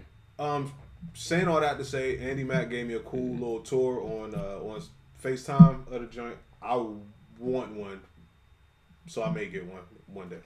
What about you? You getting one? I need to do my research on it, but I'm gonna be honest. I've made it my duty to be as mobile as possible. So I'm a laptop and 2 hard drives, one for my beats and one for my sounds. I'm good to go. Nice. That's right. Yeah. We'll see. Okay, so you can embed your beats on your own site. To me, guys, if y'all have any of those, that's what I would do. Yeah. Off rip. Yeah. Because if you're not tracking all this stuff, then guess who is? If you're not collecting the consumer information, guess who is? BeatStars, bro, or Airbit, or SoundClick, or whoever it is. Yeah. That's what I was going to say too. That's a good point that you just brought up. The key to all of this and the key to having your own shit is that you have contact with your customers directly. You have their email address and all that stuff. Just in case you switch sites or just something happens, you can have all of your customers. Like everybody was pressed to get this shit on iTunes, and Apple has all these people's information. You don't have any information. Nothing. Your fans, like, you can't tell them you got a show coming. Or follow up. None of that. All they could do is pay $1 to Apple for Apple to give you however much they give you out of that $1 with nothing else. That's right. Yeah. When is that Diego Triller course going to be available? It's going to be, we aim at March. Mid-March. Yeah, it's pretty much done now. It's just the polishing, fine-tuning, getting all the paperwork right. Nice. Because it comes with a lot of other things. Yeah. You're not just getting the videos. You're getting some PDFs on EQs and on gain staging, all that music stuff. theory. And you're also getting, what were we talking about, those templates. We're going to put templates on there as well for FL Studio, Logic, and Ableton. Real quality right there. Homework, little assignments. Yeah. It's going down. Nice. We'll see. Ooh. Does anyone know how to embed a Spotify player on a website? Random question. That I don't know. Nah. That's a fun thing to figure out, though. Probably figure it out. I think you can do it on your computer. I've seen it where you hit a little thing and it says copy, and then you can pick embed or URL. Yeah, I'm pretty sure it's pretty easy. Yeah. Let's see. Someone is asking. Oh, I wish y'all would do tutorials on sound design. It's difficult, and I have respect for what y'all do, but I want to make my own sounds, and YouTube doesn't have many tutorials on it. Those are the secret sounds. Yo, I'm not gonna lie. A lot of stuff is secret. I'll keep it real with you too. I don't know how other people make sounds. I have no clue. Yeah. I may try to do something one day. It was never my desire to teach sound design. Yeah. That's too much of a. You gotta. It's like somebody's like, yo, teach me calculus. But you gotta learn addition, subtraction, then multiplication, and division, and then how all that works. I feel like the best thing you can learn if you want to do anything in music is just learn your ears, man. If you get your ears right, everything else works. Like, you can make beats on the freaking table. It doesn't matter. You have good ears, man. Listen to music and know what to listen for. Yeah, a lot of it is feeling. And sound design is not rocket science or like a law degree, but sometimes it's better to get a lawyer than it is to learn law. Fact. Does that mean, Oh, yeah. I like that. That's super facts. Well, that's why. Can I hit the air horn for myself? And that's why I work with a lot of keyboard players because, I can play keys. I know keys well, but sometimes if I'm doing an R&B record, I'd rather just have someone lace the keys in 30 seconds and have me sit there for, you know what I'm saying, 10 minutes to figure out a progression. Right. That's the very definition of working smarter, not harder. Exactly. Hold on, man. Somebody asked a good question. I didn't mean to skip that mug. I live by that shit, by the way. Work smarter, not harder? Yeah. Yes, sir. Okay, so our post that said you need to be a master keyboardist to produce. What do you think? What do you think we think? Are you? I've heard keyboard players say, "I wish I knew less so I could dumb my shit down." All the time, bro. You don't have to. You do. All right, I do believe this. You have to understand. I believe you should know some kind of music theory so that when you're in a room, you can communicate with guitar players and keyboard players and whoever. But I don't think you have to be able to play a whole opera on the keyboard to be able to be a producer. Yeah, I think that's definitely overkill. Super overkill. A lot of times I don't know what I'm playing. I'm just hitting stuff and then like, all right, sounds cool. Yeah. As long as you know what a chord is and you have good ears, you'll be all right. Yeah. I think if you know what a chord is and then kind of like how chords are structured, even like the numbering, you can move stuff around and kind of figure it out. And then, like you said, it's getting your ears right. Like, you know when some shit feels good or sounds good. Yeah. You know? And this is kind of relates. Young Chamber says, Diego, did you take piano lessons at some point or did you figure it out on your own? I never took piano lessons. I had one theory class when I went to school for engineering. And really what I did was, bro, I learned one key. And I'm already giving some of the stuff that I give out on the course. But I learned one key very well, like the back of my hand. And whenever I have a sample or something I want to play on top of, I just transpose to that key. So I'm comfortable in any situation. So I just, it's not hard to learn one key. You learn the scales first, then you learn the chords, then you can start implementing sevenths and ninths, and again, all that stuff is going to be on the course too. At what point did y'all determine you would start selling kits in your career? For me, it's when I've been working with Tim. Ever since I was working with Tim, I probably worked with Tim for 6 or 7 years before anybody really knew who I was.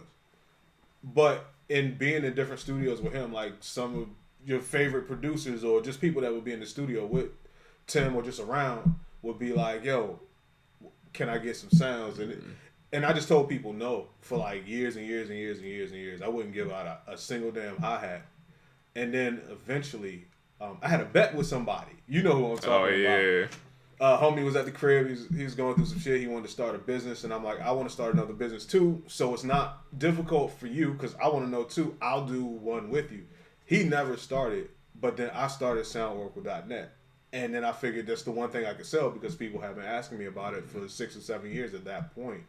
And then that's when I decided to start selling. And that's also the time I decided to really start being on Instagram because people had to know who I was and know what I had done to buy what I had. So, yeah. You actually started backwards, I feel like. Super backwards. Everybody is trying to get to like doing sounds for like the big producers and then, you know, they start by selling packs.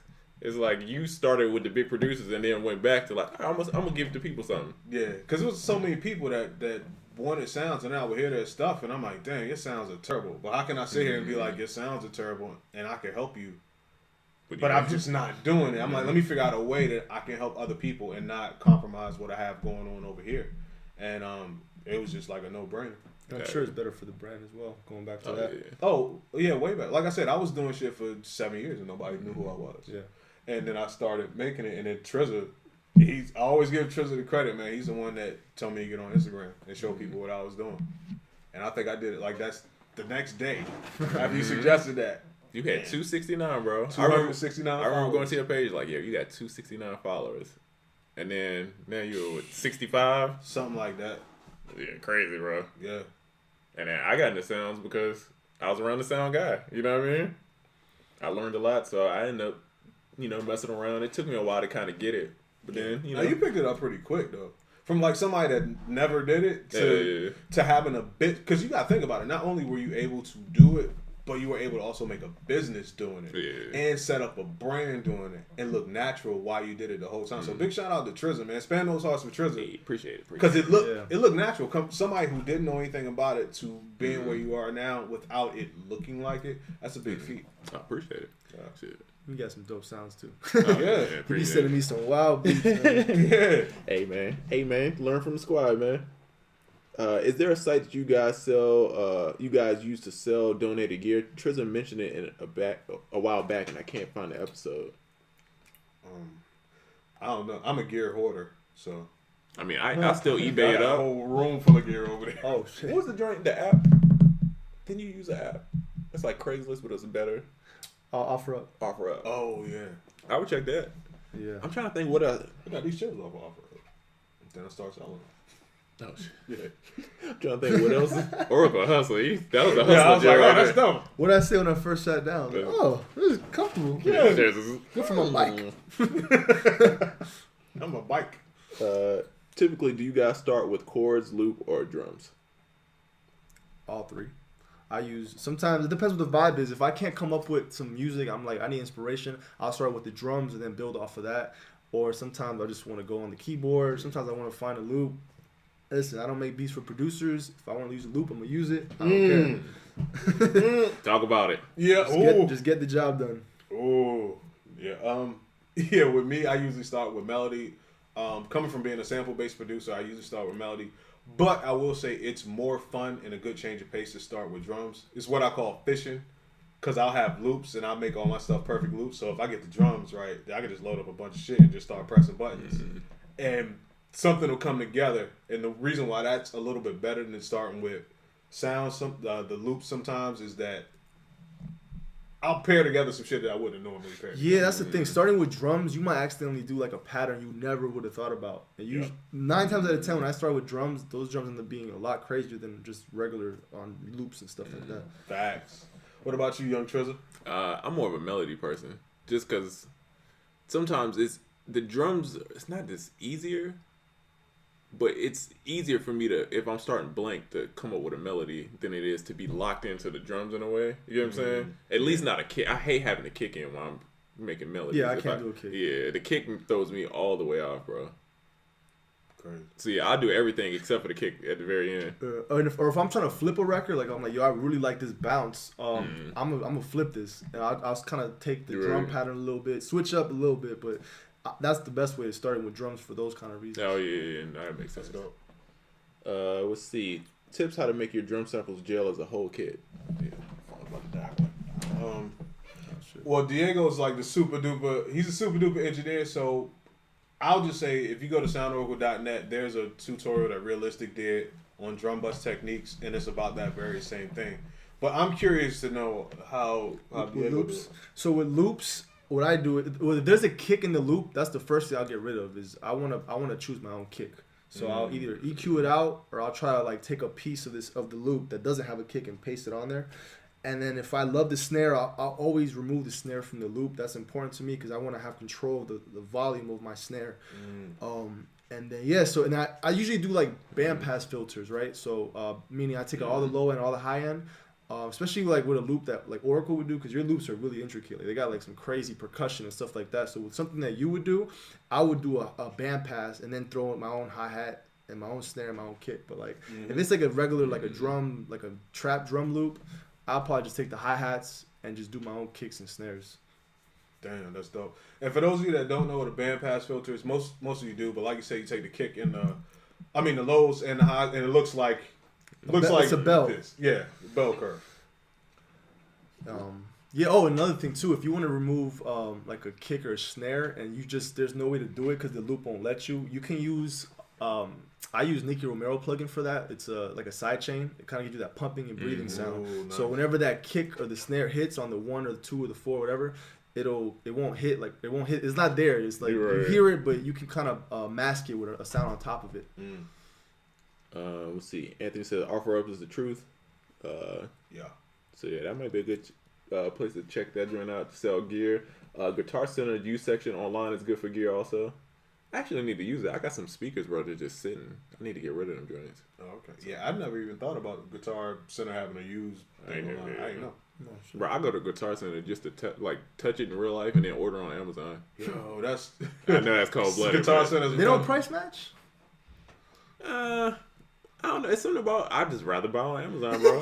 Damn. So even if you at the store, because I'm the guy that goes to the mall, bro. And I know this sounds crazy. I'll walk through the mall and just kind of look at what I want. And I'm like, all right, I'm coming back for this. And then when when I want to buy it, I just walk in there and buy it, and I get out. I don't want to be in the store long. It's like, all right, I'm with you. Triz is the guy that'll go see what's out in the movie so he can watch it at home bootleg. Oh yeah, facts. Just pull up to the movie, take a picture of the sign. Ain't nobody paying no $20 for no popcorn. Look this up real quick. Any other ways to save on CPU in Ableton other than freezing? Oh yeah, I guess I could talk about that plugin now. Now that I remember it, it's called. I think I talked about it on the show before. It's called Green Switch. If you use Green Switch on a track, if you mute the track, it'll just automatically turn off every plugin on that track. And then there's another plugin called ECO, ECO. Whatever plugin you put that to the left of, if there is no sound coming through to that plugin, it'll shut that plugin off. But the second it detects sound, it'll turn the plugin on. And there's a Eco audio version and an Eco MIDI version, respectively. Use them on audio tracks or MIDI tracks. But they're really dope for CPU because they're sound dependent. So you don't have to do anything. If you got a track that's just sitting there and you ain't using it and ain't producing no sound, those VSTs aren't going to drain your CPU at all until you just start playing sound through that track. Yeah, and check your buffer. Yeah. And what I do too is when you freeze it, I know we're talking about not freezing, but I'll make it audio. I just delete the MIDI. I don't care, to be honest. I know what I played. Yeah, hey, I do it all the time. Yeah. I get more out of audio than MIDI any day. Yeah. Oh, yeah, so you actually freeze like the actual track, because some people duplicate the track then freeze. Oh no, I just freeze it and drag it down, and I delete the plugin I'm using. Like, I don't need it no more. That's a dope technique. Real quick, not to make this a super Ableton heavy thing, but some people freeze and do what you do and then just drag. And some people freeze and flatten. I'm like, you don't really have to flatten. If you just freeze and then drag it to any other track, it'll just turn it into audio. You don't really have to use flatten. It's just an extra step. Yeah. Can I borrow the iPad? I accidentally exited out of the chat. All good, brother. Thank you, sir. Thank you, sir. Let's see. As an instrumentalist, should I be making a bunch of samples in my spare time? Instrumentalist, I like that. That's dope. Hell yeah. Yeah. I feel like, before I jump into any session, to be honest, I'm always going to be prepared, right? Mm-hmm. Preparation is key. So in the morning, I'm going to sit there and go through samples. I'm going to find everything I need. So when I pull up to the session, I want them to say, holy shit, this guy's got everything in his computer. When really all I did was just take an hour out of my day and prepare. Mm-hmm. So hell yeah. That's dope. And if you think about it, you're actually already doing that. The only step you have to do is to put them in a place where you can come back to them later. Because even if you're making tracks, essentially you're just making a bunch of loops. So, if you save them somewhere in your browser, like the ones that are dope or the ones that you like, and you could always go back to them, you're already doing 80% of the work already. And do that for drums, too. Sometimes it helps you just quickly just throw drums on something when you're collabing. Definitely. Especially hi-hat patterns. I love doing that with hi-hat patterns. Yeah, hell yeah. Way back early on, was it something that really helped you get your name out there? For me, it was obvious. It was working with Polo and Timberland. Yeah, that was easy for me. Yeah, for me, it was taking the engineering route because when I was engineering, I was working with a lot of artists. Like I was engineering for a lot of big artists, and eventually I knew everybody in my city, which was Miami, Florida. And then after that, when I got my pub deal and I started, getting placements, those same people already knew who I was, and I was like, yo, let's work. You know me, I know you. We got a relationship. Right. Let's do it. So. Yeah, something. I guess between I interned, so I got a lot of the DTP days. I met a lot of those people, but I don't feel until I got the first placement, then it was like that's when it changed. What placement was that? The Bieber one. Justin Bieber. Yeah. That's a cold flex, man. Every time I hear it, man. That's a cold flex, man. People underestimate how valuable it is to work for free for someone that can do something. People are so scared of putting that work. They're like, oh, no, I need to get paid now. It's like, bro, you got to invest in that future, man. Like, I have someone that I work with named Shay who he started interning for me a few months ago, right? And now his beats are really good now. And I got him a few records cut already. So he might be possibly getting placements this year. So it's that easy. And I never met the guy. He DM'd me, sent me his resume. I was like, all right, let me try you out. So, bro, work for free. Why not? What do you got to lose? That's perfect. Yeah, especially, in this world now, it's you see so much shit out there, especially on social media. Get the bag, know your worth and all that. And I think people kind of get it confused. So it's good that you said that. You know, it's part of a strategy though. You are getting the bag if you start doing certain shit for free because you see where it can. Everybody eats shit before they can make it. I'm sorry. I've seen the biggest producers really get like effed up really bad. You know what I'm saying? But now they're killing it. Exactly. No, I agree. Dope. Let's see. Well, I didn't know that Oracle I freeze and flatten every time. Not anymore. Yeah. You could just take the frozen clip and drag it to an audio track, or just drag it to a blank spot, and it'll make a track. I didn't even know about the flatten thing. Yeah, like if you freeze and then you right click on the clip again, flatten will be where freeze was. Thank you guys for answering. I'm always in sessions with producers, but I want to start making my own tracks now. Man, go for it. Yeah. Facts. Diego, with your pub deal, did you get it after a placement or before? It was right before, but I was having like stuff bubbling. So like I've had some records cut by some writers where I knew they were probably gonna get placed, and that's when it was like, all right, this is happening. But yeah, everybody's gonna have a different journey. So you know. Diego, do you have a limited? Do you have a limit to the amount of mixes while you produce and engineer at the same time? Do you have a limit? Oh, so basically, like, do you limit yourself of like, do you mix while you're working, or do you like, you know, some people as they're making a beat, they're mixing and going along with it, or do you cap yourself off at a certain rate, or do you just go with the flow?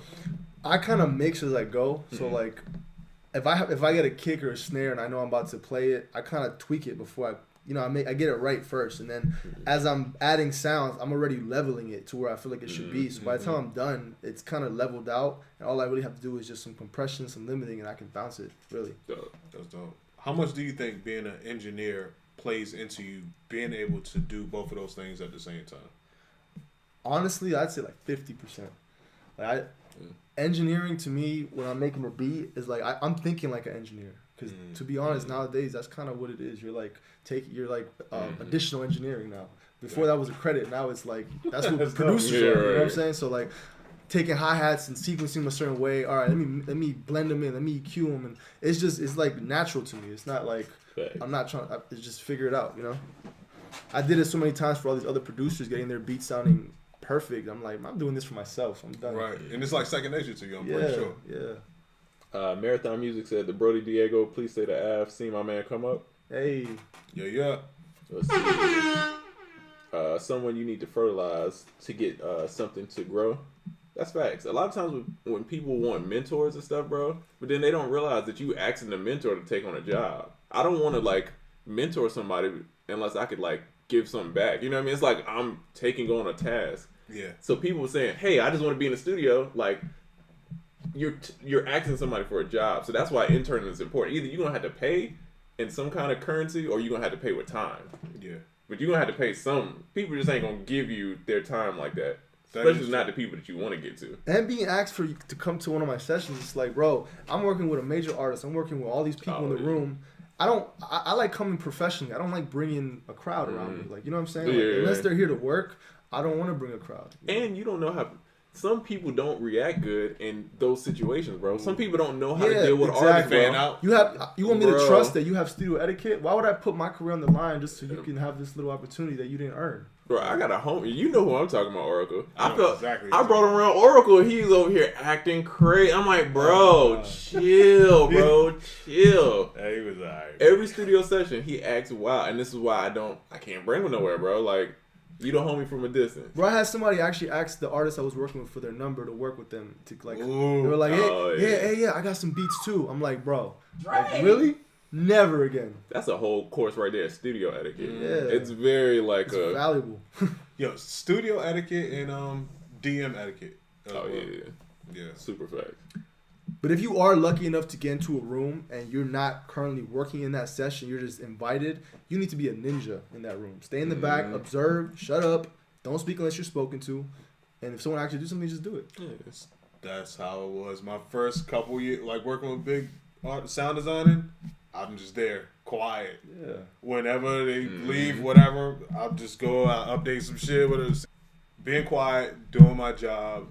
not being stupid when certain people are around, you'll get those privileges because it's not really about you. It's about the other person learning that you're okay in this environment. Because people expect you to be crazy as hell until proven otherwise. That's a lot of it, bro. A lot of times when people don't be inviting people to this because you don't know how they... Bro, if I don't really know Drake, for example, and I get a session with Drake, why the hell I'm going to invite some random person? Yeah. You know what I'm saying? Like, Right. it makes no sense, bro. I'm setting myself up for failure. Especially, a lot of times, we don't know the artists like that. We barely... It's like, we cool enough, but it's not like, I'm going to bring the homies through. Mm-hmm. You know, I don't know. And then, to me, sessions are better when they're small. Like, it's just the people that's working. I don't want 20... I don't like the vibe, ambiance, 20 people in a room sessions. Yeah. Them be the worst, bro. It do. You know?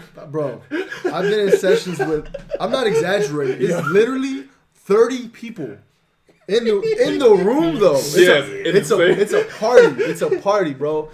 But some artists can work through that. They get their stuff done, but it doesn't make it very work friendly. Yeah. It's crazy.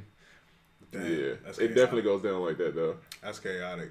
Which guy used to do that? The one person I seen finessing is really good, Polo. But we were at Interscope and that little front room. That room was small as hell, guys. And it'd be about 20 people in that joint. And that room was probably like from the end of that table over there to this wall. With all the real big studio equipment, big board, all that shit. So you probably had as much space from that table to right here. And guess what? All those people are going to alter the sound in that room. That's the other crazy thing. Oh, yeah. Good point. So poor engineer that has to deal with that shit. Yeah.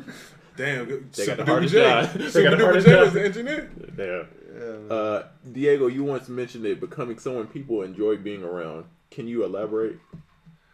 Yeah. You just have to be the person that everybody wants to have you around. Like, just be neutral. You know what I'm saying? Be nice. It's just like being a really good friend to people. Somehow make it a personal relationship. Building personal relationships is so important. So like, if I'm around you, Triz, or around you, like, I'm gonna make you feel comfortable. Like, you can tell me your personal secrets, whatever, just to build these relationships. Right.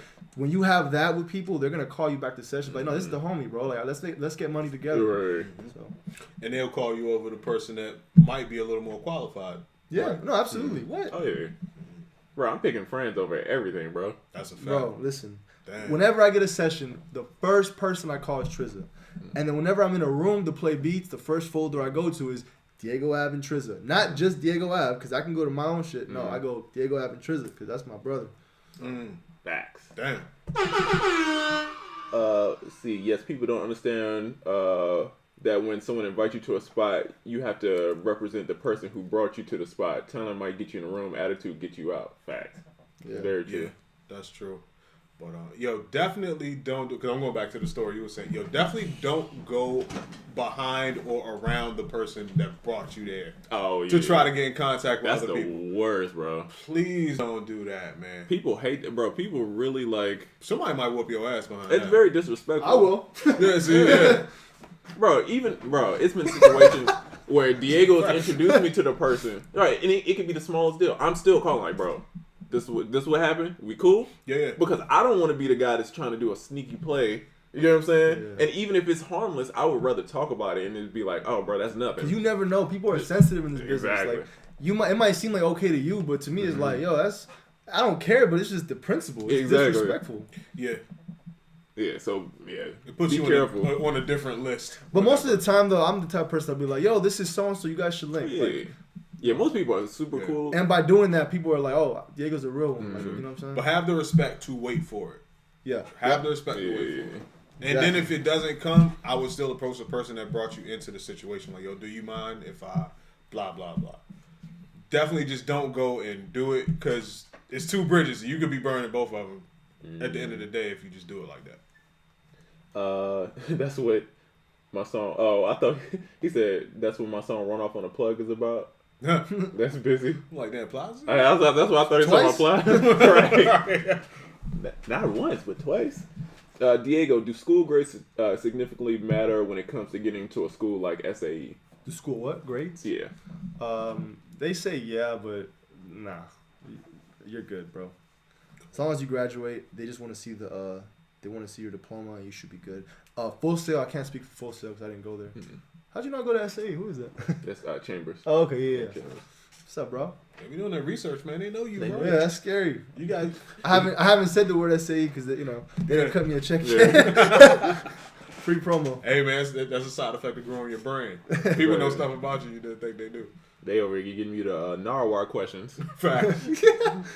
How do you break into the hit songwriter that you... Hold on. How do you break it to the hit songwriter that you, the producer on the project, seems like a hit songwriter wants to take the producer credit? Hold on. Sorry.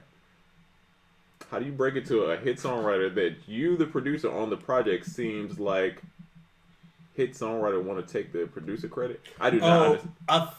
Okay. It sounds like, and I could be wrong as hell, it sounds like you're a producer, there's a songwriter.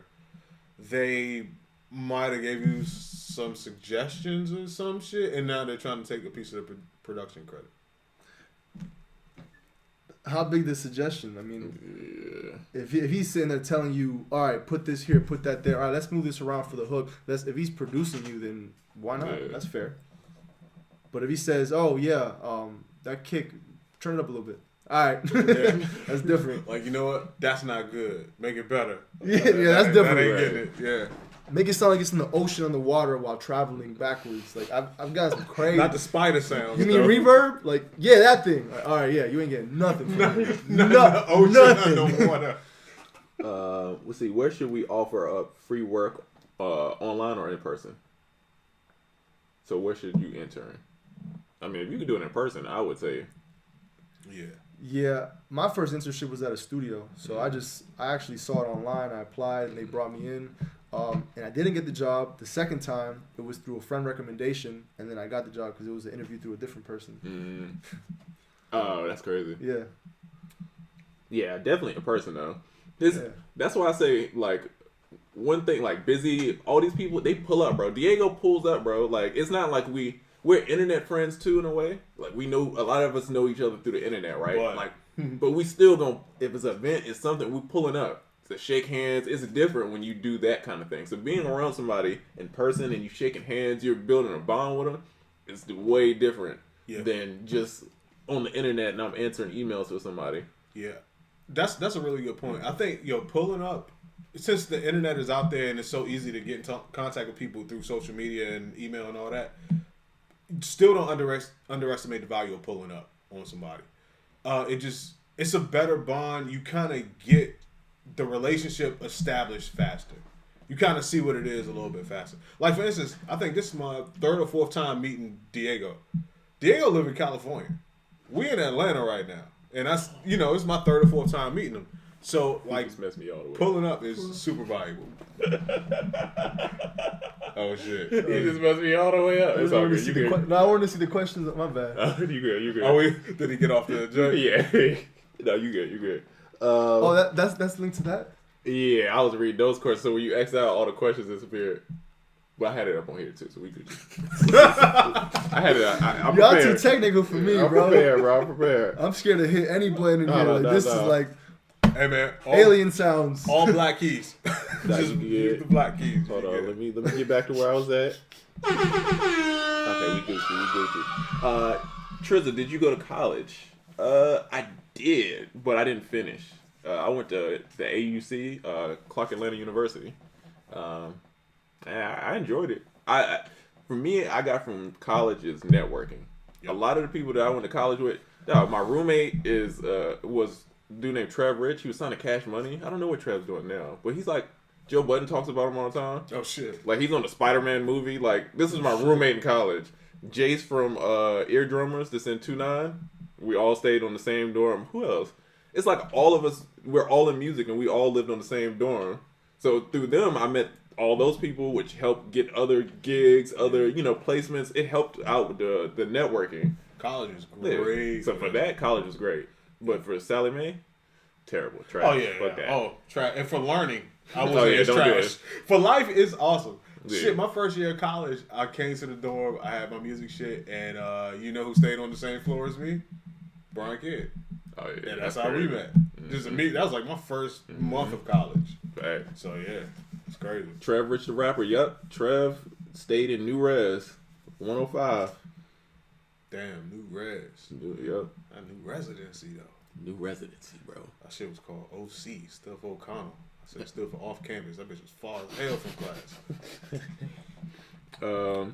I grad engineered from the Los Angeles School of Recording workshop, and film school. Loved it. Oh, dope. It's crazy. My old, not college roommate, but afterwards, he was he teaches there. I don't know if he still does. Dang, nice. With the School of Recording. What are the best places to pitch songs for songwriters in LA? Studios and labels. Yeah, I don't know. How else do you pitch songs? Well, you don't really pitch songs for songwriters. You pitch beats. Yeah. But I get what you're saying. Just find them at studios, man. Find a way to get into a studio and yeah, try to meet them out there. Nice. He's from Denver, right? Yeah, that's him. Dog, Trev Rich got me my first studio session. My first like big studio session. Oh shit. At the Artist Factory, because his dad was cool with the dude who ran ASCAP. So when I came to Atlanta, I had a meeting with ASCAP off rip, and then they let us get in the studio, bro. That's great.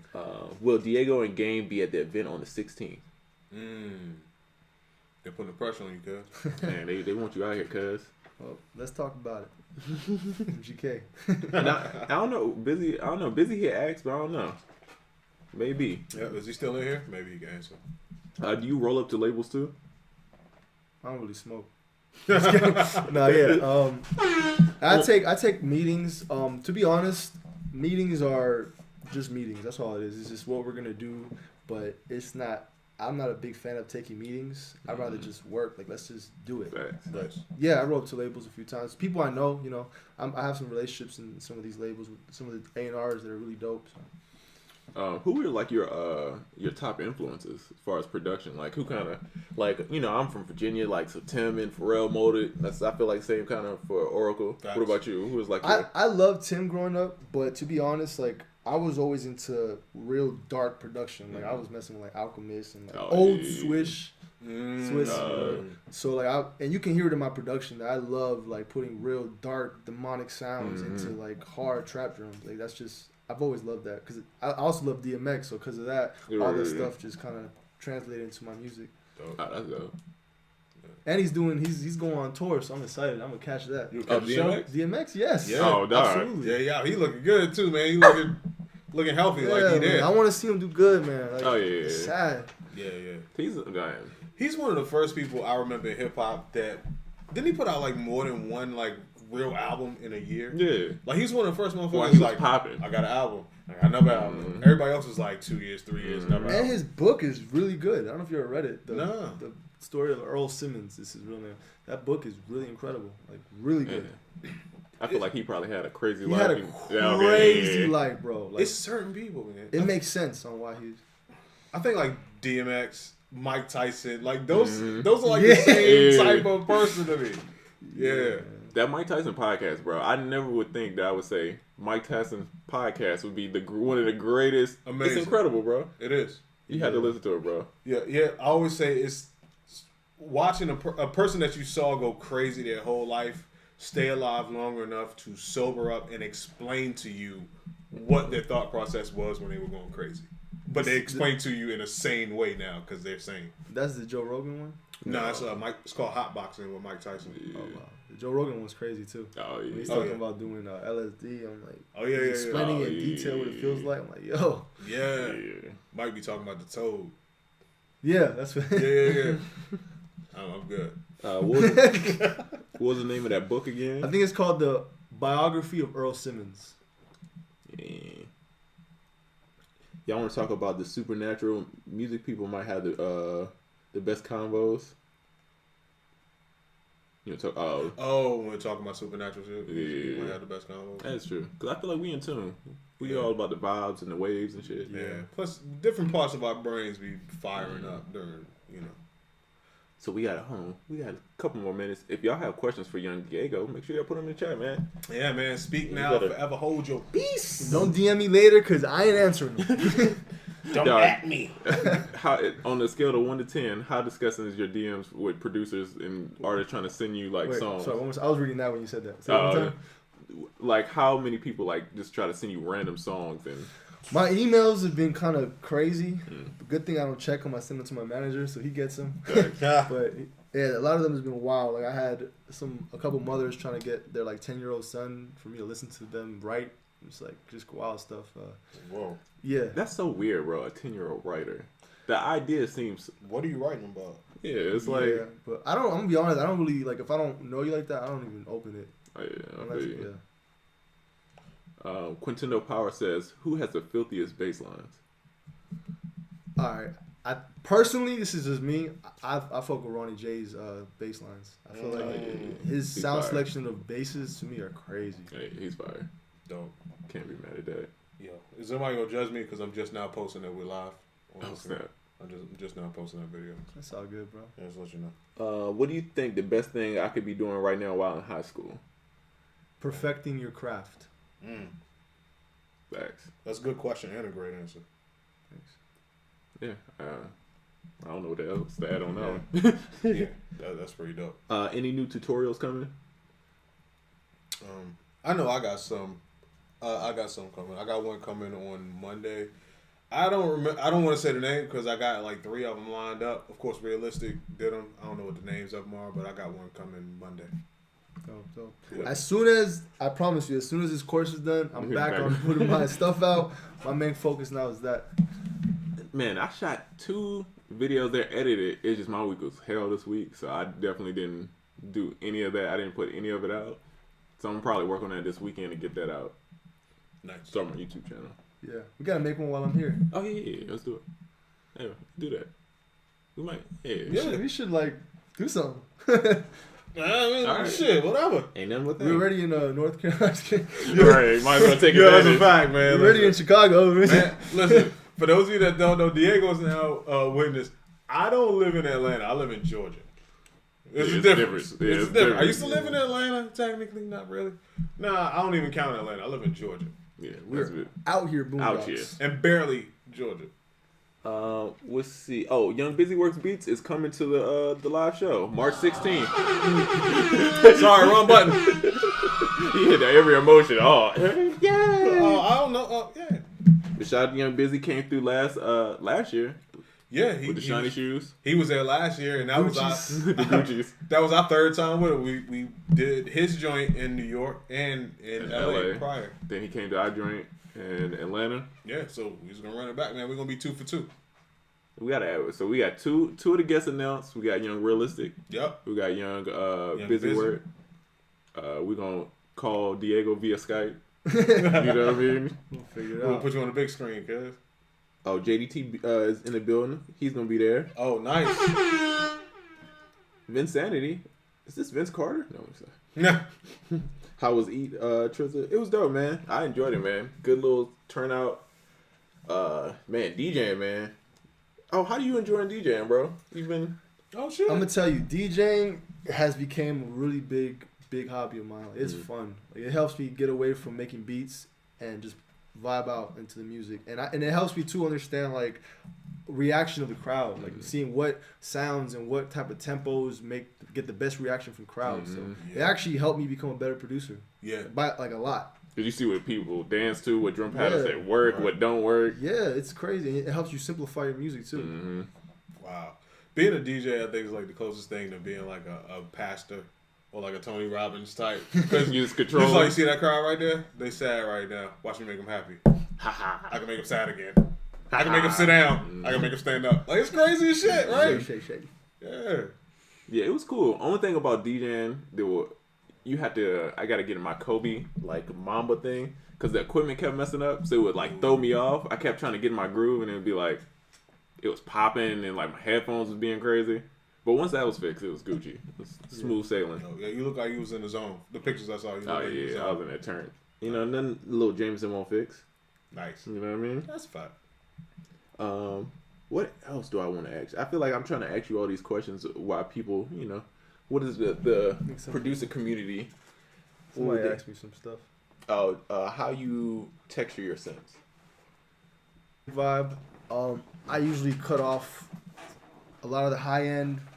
I try to run it through as many different effects to just make it there, but not so in your face, like flangers and. I don't want to give you all the sauce, but just there's a lot of plugins that do that. Affected Mushroom is a crazy one too. I just started messing with. But yeah, it's not like one way to do it. It's just whatever. Use your ears, bro. Whatever sounds right. Facts. Okay, so we got about 1:30. Any plugs, Oracle?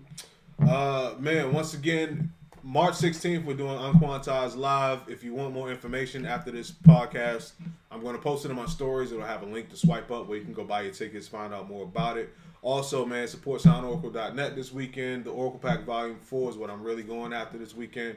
Also, my PayPal is down only until Monday. Hopefully, you can still use credit card or Google Pay. You like the self-checkout and it just says, like, credit card only? Yeah, if you try to pay with PayPal, it'll say, there was an error, please choose another payment method. Diego?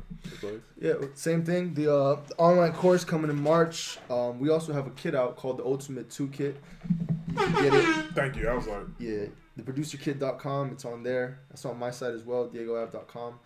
And follow my Instagram and subscribe to my YouTube channel, which is on my URL on Instagram. Nice. I can't remember the top of it. Make sure you get Ultimate 2, man. Me and Diego collab on that joint. Really, I just did the marketing. Diego did yeah, Diego did the sauce on that one. I'm with the play. That's fine. But yeah, get Ultimate 2, man. The live show is March 16th. Man, appreciate you. Thank you. Special guest, Young Diego. Yeah, definitely. Man, smash some hearts for Young Diego, man. Please do that. Yo, by the way, should people send you links to their songs in your DM? Yeah, no. Send it to what's your That's perfect. YouTube, man. Appreciate y'all. Yeah, all right, YouTube.